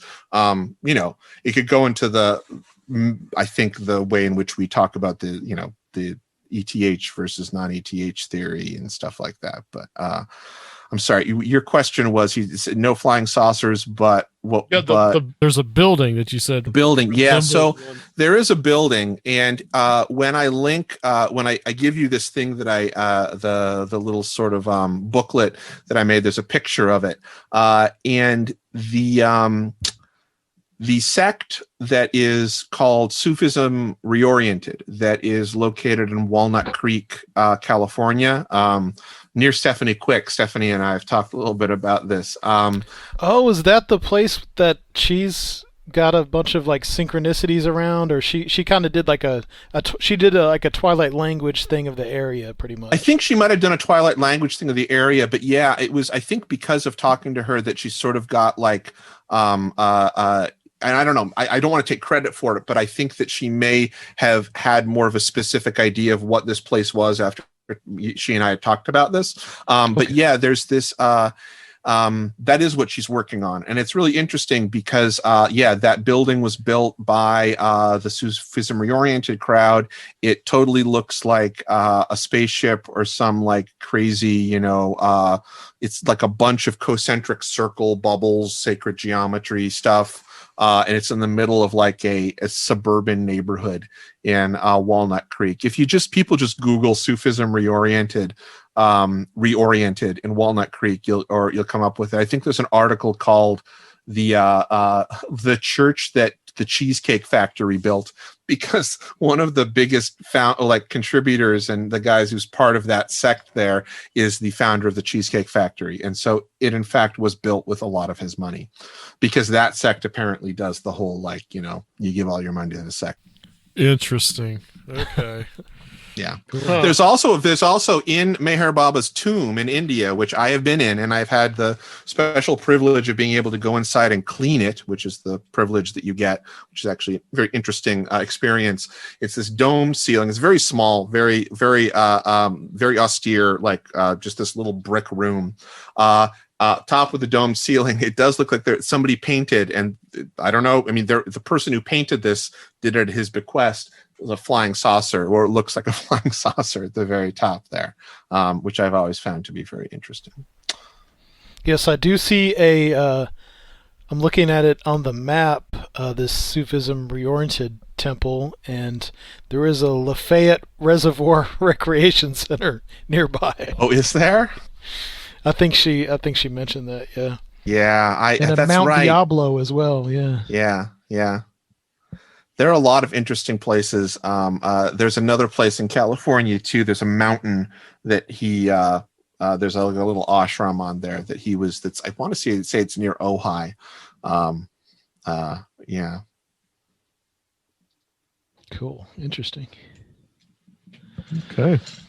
Interesting. Very interesting stuff. Yeah, Serfiel, you wanted to share some things about. Well, me and Chris have just been kind of talking about whether he was asking me before we went on whether for me growing up in a kind of new religious movement, whether it predisposes you to mysticism and eventual interest in things like the paranormal and the occult. And I think it absolutely does. I mean, I grew up in I spent my early childhood in the Reorganized Church of Latter-day Saints, which is kind of like a Mormonism light. Definitely all the does not have all the strange things, or so-called strange things that people usually associate with Mormonism is pretty much like, at this point, is like a regular Protestant denomination who has a couple extra books, is usually how I'd explain it. But instead of, whereas like with Chris, these ideas of occultism and mysticism and cosmology were kind of normal to your childhood. For me, these things like the ideas around the mound builder mythos and pseudo history and pseudo archaeological stuff was really normalized, and I grew up around a lot of it. And so, it's been really full circle getting back into understanding that stuff from a historical context, because it was kind of just like a part of regular everyday life when I was a kid. I mean, we had like books around the house. We had this L. Taylor Hansen book around the house that I just recently like rediscovered her. She was a big writer for amazing stories and stuff.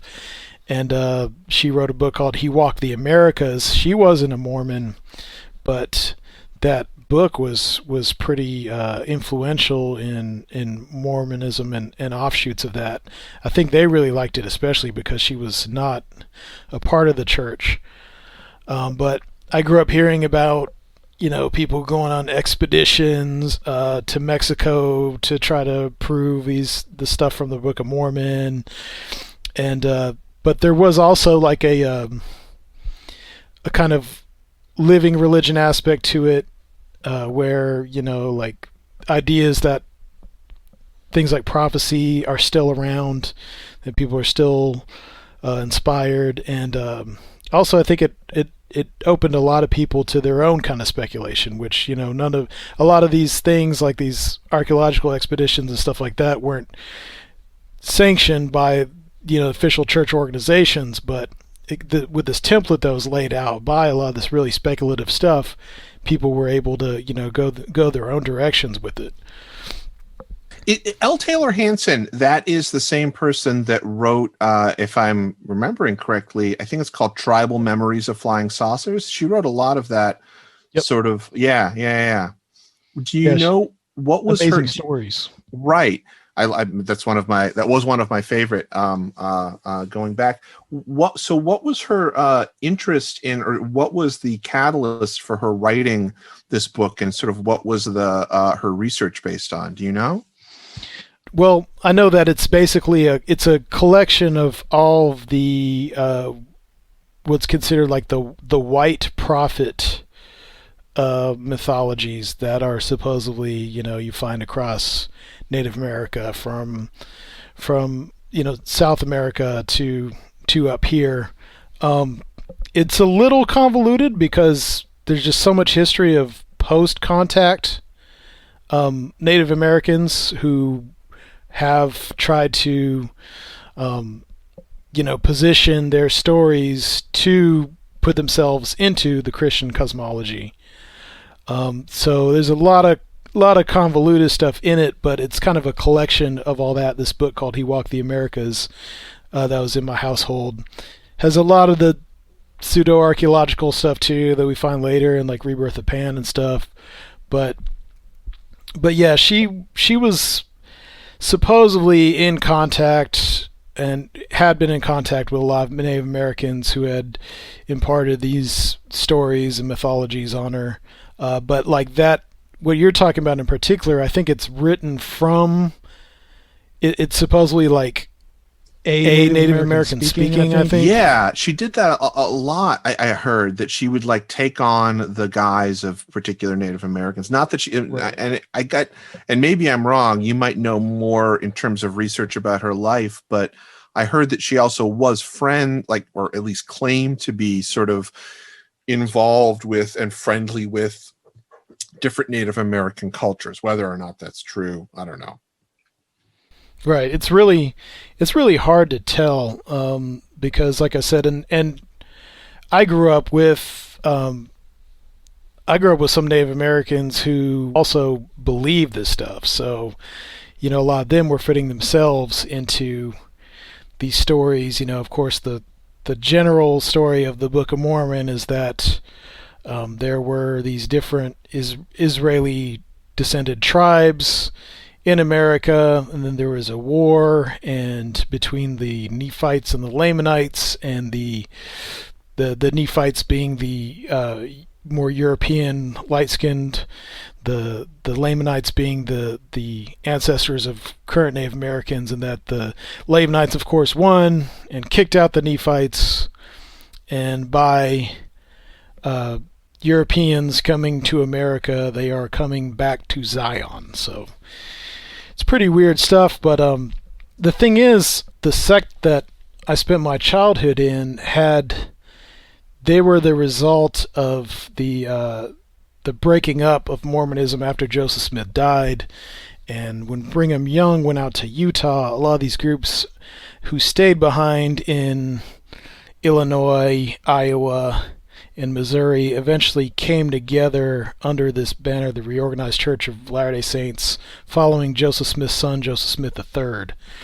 And some of the subsequent generations of leadership became very educated and encouraged education of the church members and built their own university, after which it became really hard to maintain a lot of the dogmas associated with Mormonism and to hide a lot of the excesses of the early Mormon leadership. And so they kind of had this they're kind of having an identity crisis, but they still maintain those books, but there's no kind of, or these books from Joseph Smith, etc., but there's no kind of litmus test to it. And especially, I think, with my parents' generation in the 70s, less and less of them took this stuff literally. But some of the older generations still do, believe in a lot of this stuff. So it was kind of strange for me. I asked my parents, well, is this real? And they're kind of like, well, probably not, but, blah, blah. It's just kind of a cultural thing, that they stayed in because it's where their families were from. Eventually they fell out with it too. But it was real interesting because I got kind of this weird history lesson being really young. I also grew up with a lot of Native Americans, and got to see a lot of really ancient preserved culture.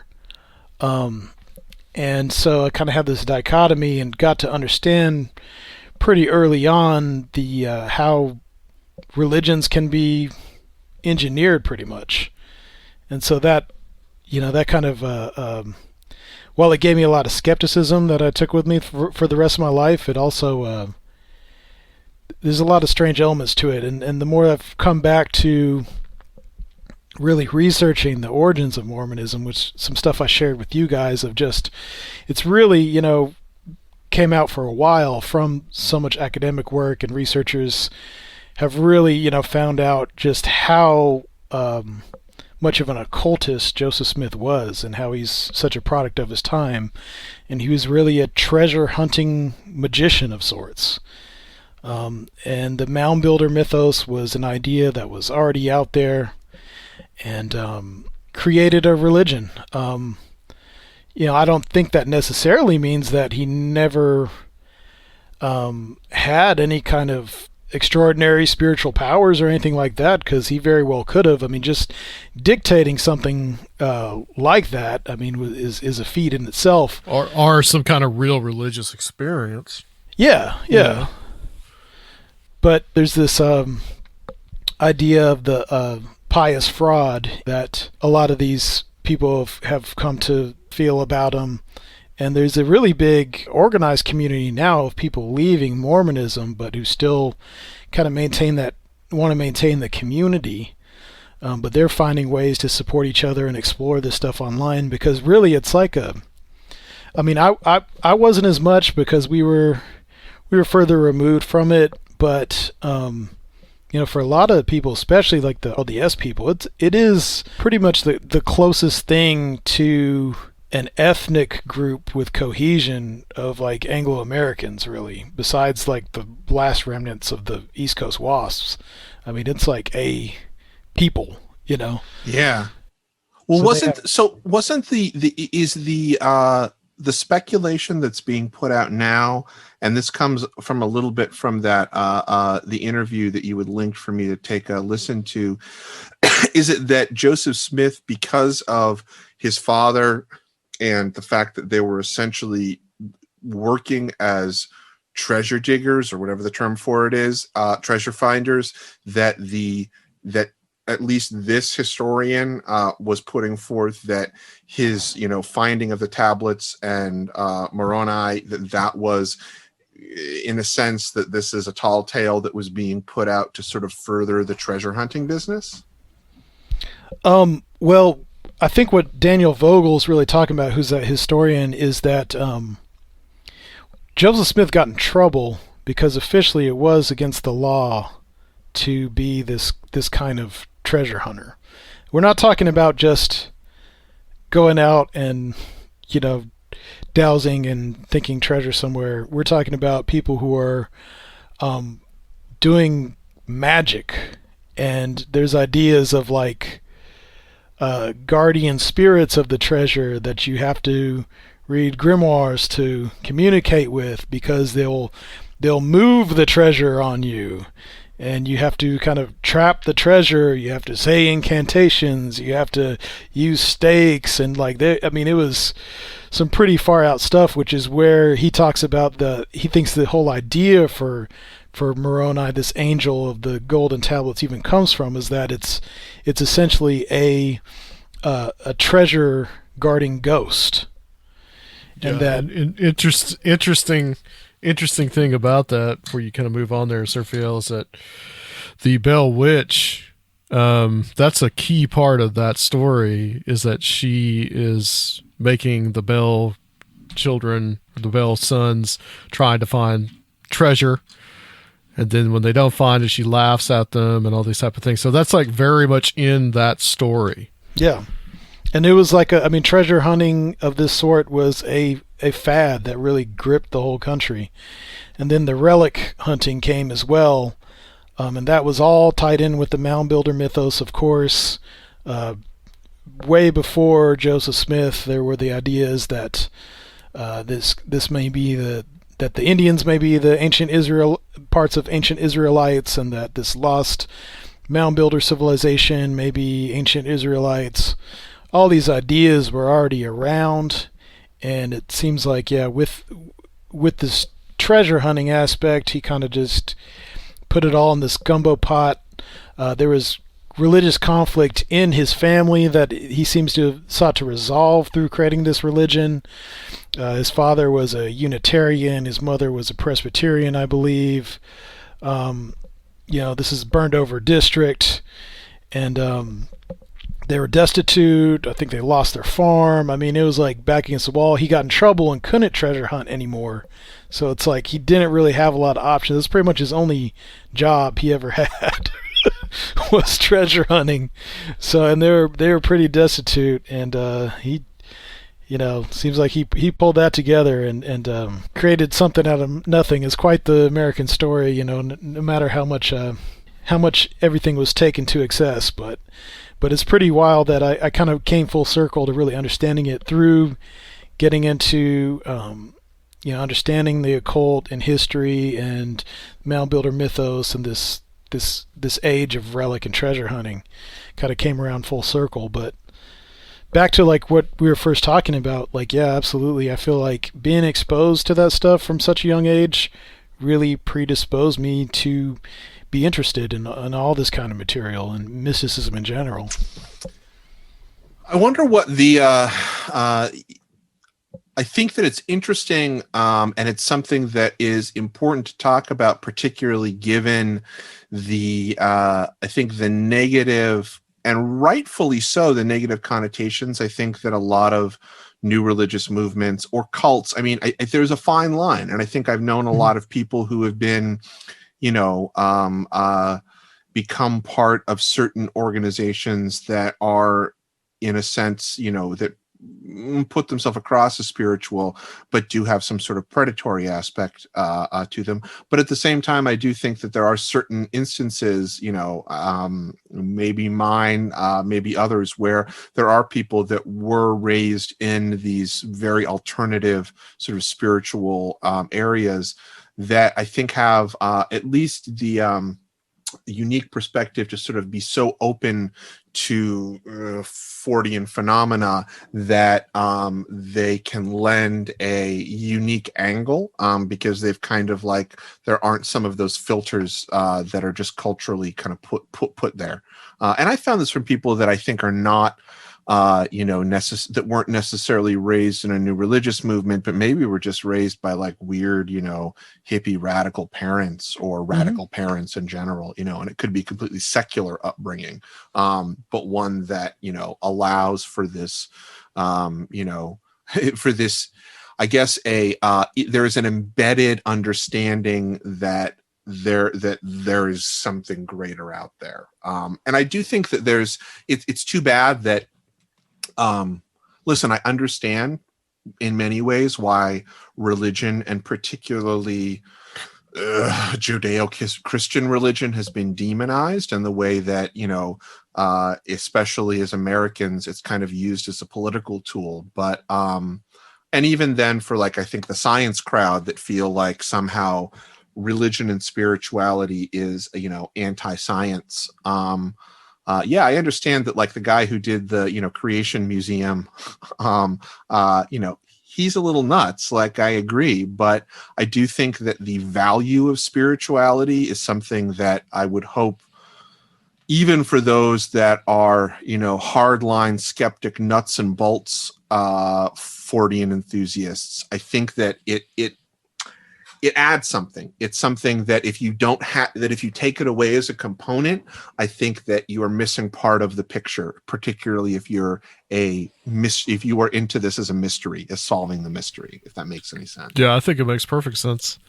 It's just such a vital part of human existence and who we are. I mean, we have to have some kind of connection. We feel that we need to have some kind of connection to the divine.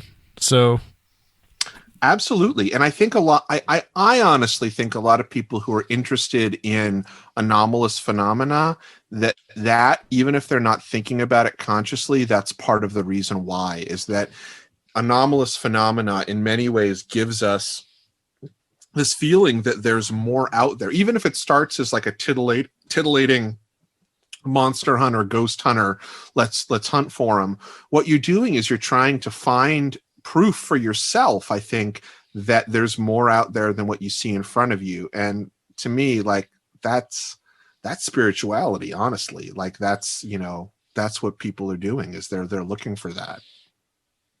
Yeah, and at these crossroads, at civilizational crisis, we need we need something, and the total materialist viewpoint is, obviously is getting us, just racing towards self-destruction. Well, I think people get involved with so many of these cults because they are seeking and they are looking for something.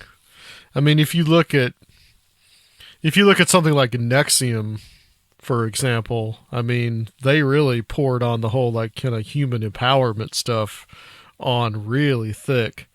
And so these people that were living kind of like these successful lives and being actresses or day traders or filmmakers or what have you, it's like they needed something to like fill their lives. And here comes this really a philosophy with this charismatic leader. People are just, nobody ever asks, like, why, did you join a cult? I mean, they're joining it's something they believe in. It doesn't start off negatively usually. Sometimes it degenerates into that. I mean, I honestly think you could say the same thing about, to a greater or to a lesser degree, about like, I don't know, the Gaia, Blue Avian Corey Good. folks. Yeah, well, I mean, or at least, yeah, what the folks that, and again, no shade thrown at them, but like that go full like whole hog into that and are like, y'all, blue avians, that's it, you know, like exopolitics, I'm here. Like this is it. This is the you know, this is the new thing. This is the beginning of what is it? 5D reality. There's a good segue. What do you think about the future of new religious movements, and what issues do you think they're going to coalesce around? I mean, that's a really interesting question. I know a lot of people aren't particularly, or I shouldn't say a lot of people. I know that there are some people that feel like Diana Walsh Pasulka's American Cosmic and what she talks about in there is overplay, you know, not as important as a lot of people are making it out to be. And there's some people that think, you know, it's very important. I think it's very interesting in the way that she talks about UFO, you know, UFO as a religion, or at least bringing that into the conversation. Again, it's just the question that she's sort of posing there is, you know, what's happening, and she uses the particular examples of these Silicon Valley guys. But I do think that, at least the way I see it right now in terms of a new religious movements, I can't imagine any one based around a single person that doesn't end up sort of crashing and burning, because I feel like we're in at least the way that culture exists right now, you can't, like, it's too hard for a person, unless they really were some like legit saint or something like that, to not end up being exposed as a very fallible human being, as we all are. So I think that I foresee at least a lot of the new religious movements going forward, or what the equivalent of them is, being sort of decentralized and having to do more with a concept like the blue. I mean, blue is probably a bad idea, because you have some Svengali figures in there with, you know, Wilcock and with Corey Good. But I think that it'll be more around an idea. And I think, I mean, honestly, I think QAnon's a pretty good example of it. I hate to say it, but I do think it is. And whether or not it's always going to be that kind of radical nuttiness that ends up being parapolitical, I'm not sure, but I think it's going to be decentralized, and I think it's going to be based upon things that we don't quite get, but it's not going to be like a person with a philosophy. It's going to be based upon like a meme or an idea that's come to that's sort of gelled into something in our internet cultures. Yeah, I see kind of this new dark Gnosticism. I think, unfortunately, there's a lot of future in that.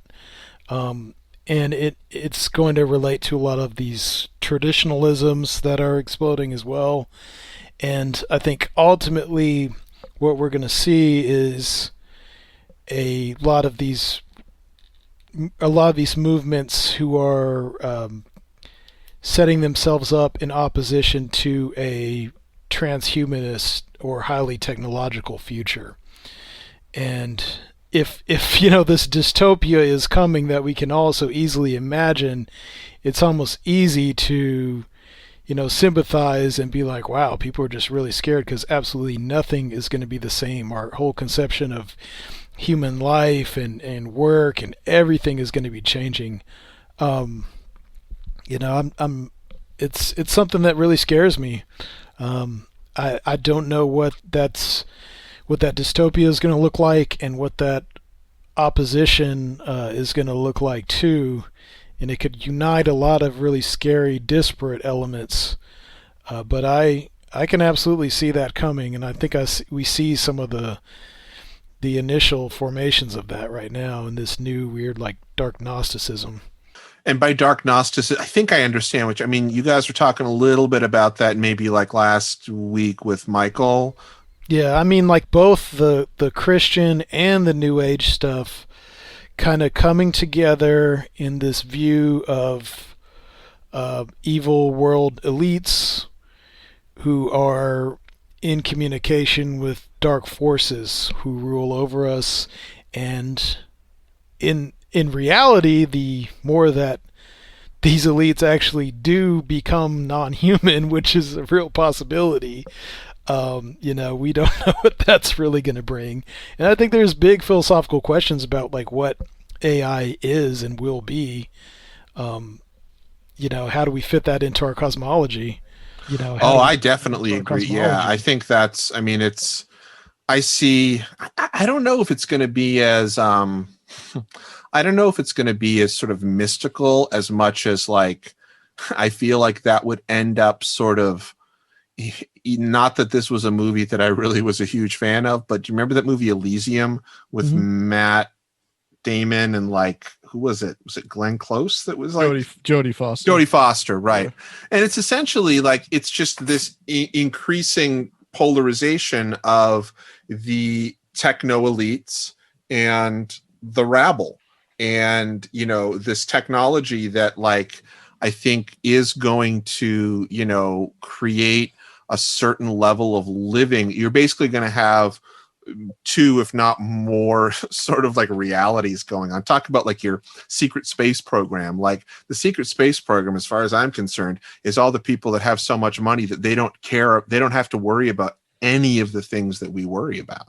And I think that probably, you're right, will get more and more these more and more stark sort of differences as the technology that sort of, in whatever shape it is. I don't necessarily think you're going to be able to transform, to transfer your consciousness to a machine, but I certainly think that there's going to be more, techno-futurist advancements that are going to allow, Peter Thiel to live to 200 with vampiric blood infusions or whatever. I don't know.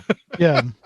Well, I mean, in the same way that, say, a peasant of some occupied country is getting bombed by a robot overhead. I mean, if he literally thinks that we are the devil, I mean, it's kind of, it's kind of justified. I mean, I just see that, this stuff is going to get so weird, and those class differences, especially if you talk about like age, it's already like that right now, especially with the pandemic. But it's I think it's going to open up a lot of possibilities, and it's kind of scary. But the dystopia is scary as well. So I don't really know which one I fear the most. I think it's all part of the same dystopia. Honestly, I think it's all part of it. I mean, dystopia's crept up on us pretty fast. Like we're in it, and I didn't even realize. Like, this is a big part of it. I mean, and I still have it, and I'm going to go to bed. And when these groups, I mean, we're talking about QAnon and everything. I mean, when these groups are basically, like today, I mean, they started the trial, and they were talking about how the impeachment trial, and they were talking about Trump tweeting, and then they showed that he was tweeting something about Pence, and then all of a sudden they showed the timeline where like all of a sudden everybody out there in the crowd was saying get Pence.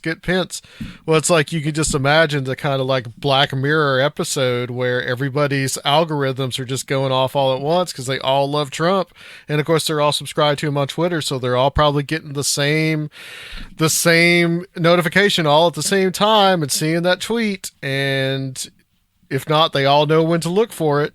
So it's kind of like it's almost like this vicious system that like feeds and then works against itself. And I think that's going to be compounded further when you have whole swaths of people. I mean, it's similar to the whole like people who watch Fox News and people who don't, but you're going to have like the people who are strictly watching, OANN or, Gaia TV. Yeah, right. Gaia TV, OANN, whatever Trump starts his new thing, all the OANN people go there, and then you get the neoliberals, whatever. They're looking at the New York Times and CNN and or whatever. And I mean, I think it's different grades of bullshit. Like as I remember Michael Hughes saying yesterday, like Fox is a different grade of bullshit. New York Times is still bullshit, but it's a different kind of bullshit and different amounts of bullshit in there. And then you also have very legitimate journalists that are just trying to be journalists in there too. It's gradients of bullshit. Exactly. But it is, I think, gonna, you're gonna have information sort of spheres, and there's gonna be different realities like we are in now. I mean, I think that it's just it's an example of that. I mean, like, I don't really care about Biden as a person or a politician. I don't think he eats babies. Right. But some people really do. I mean, I'm in the sphere where I just think he's like kind of a crappy politician. And then there's the sphere of people that think he's a crappy politician that also eats babies. Yeah. And you know, that there's just a wide difference though between that. There's such a spectrum. Yeah. And then there's maybe some people that think he's secretly what's the evil version of the blue avian? They're the large reptoid or something. I guess. Well, they're always usually reptilians.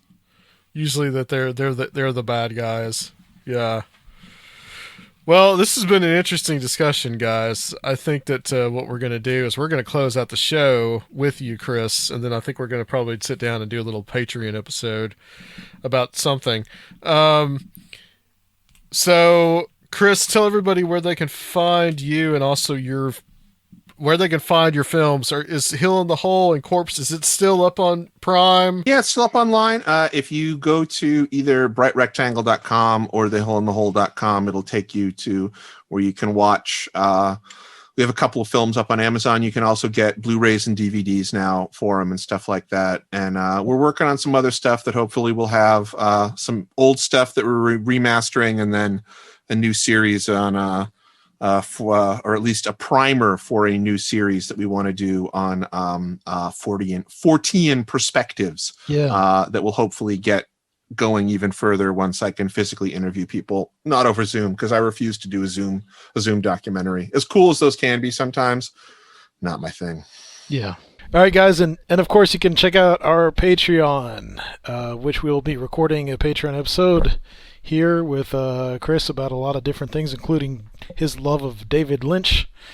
And you can check that out at patreon.com/Conspirinormal. It's totally worth it. Yeah, for anybody that's not doing it, these guys have some great Patreon stuff where they're just talking about things like just, not even a guest, no dope like me. And they're talking about very interesting stuff. I would definitely recommend that for anybody.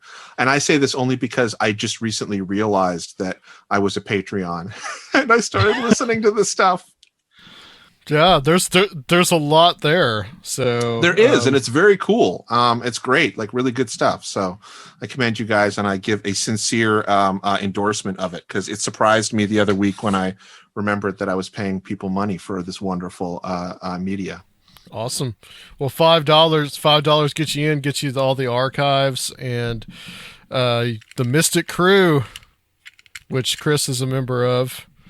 That's also, we're doing monthly meetups. Yes, monthly hangout with people like Chris. You get access to, so come join us on that. And we got exclusive T-shirts and VIP experiences for those adepts of the ancient circle of strange realities. Check us out on patreon.com/Conspirinormal. All right, guys, and as usual, Conspirinormal podcast on YouTube. Give us a 5-star review. Like and subscribe, all that good stuff, guys. Until next time, we will be back on Conspirinormal. If you would like to help the show, please consider becoming a Patreon at www.patreon.com/Conspirinormal, or leave a one-time donation at Conspirinormal.com. And please check out our YouTube channel, Conspirinormal Podcast.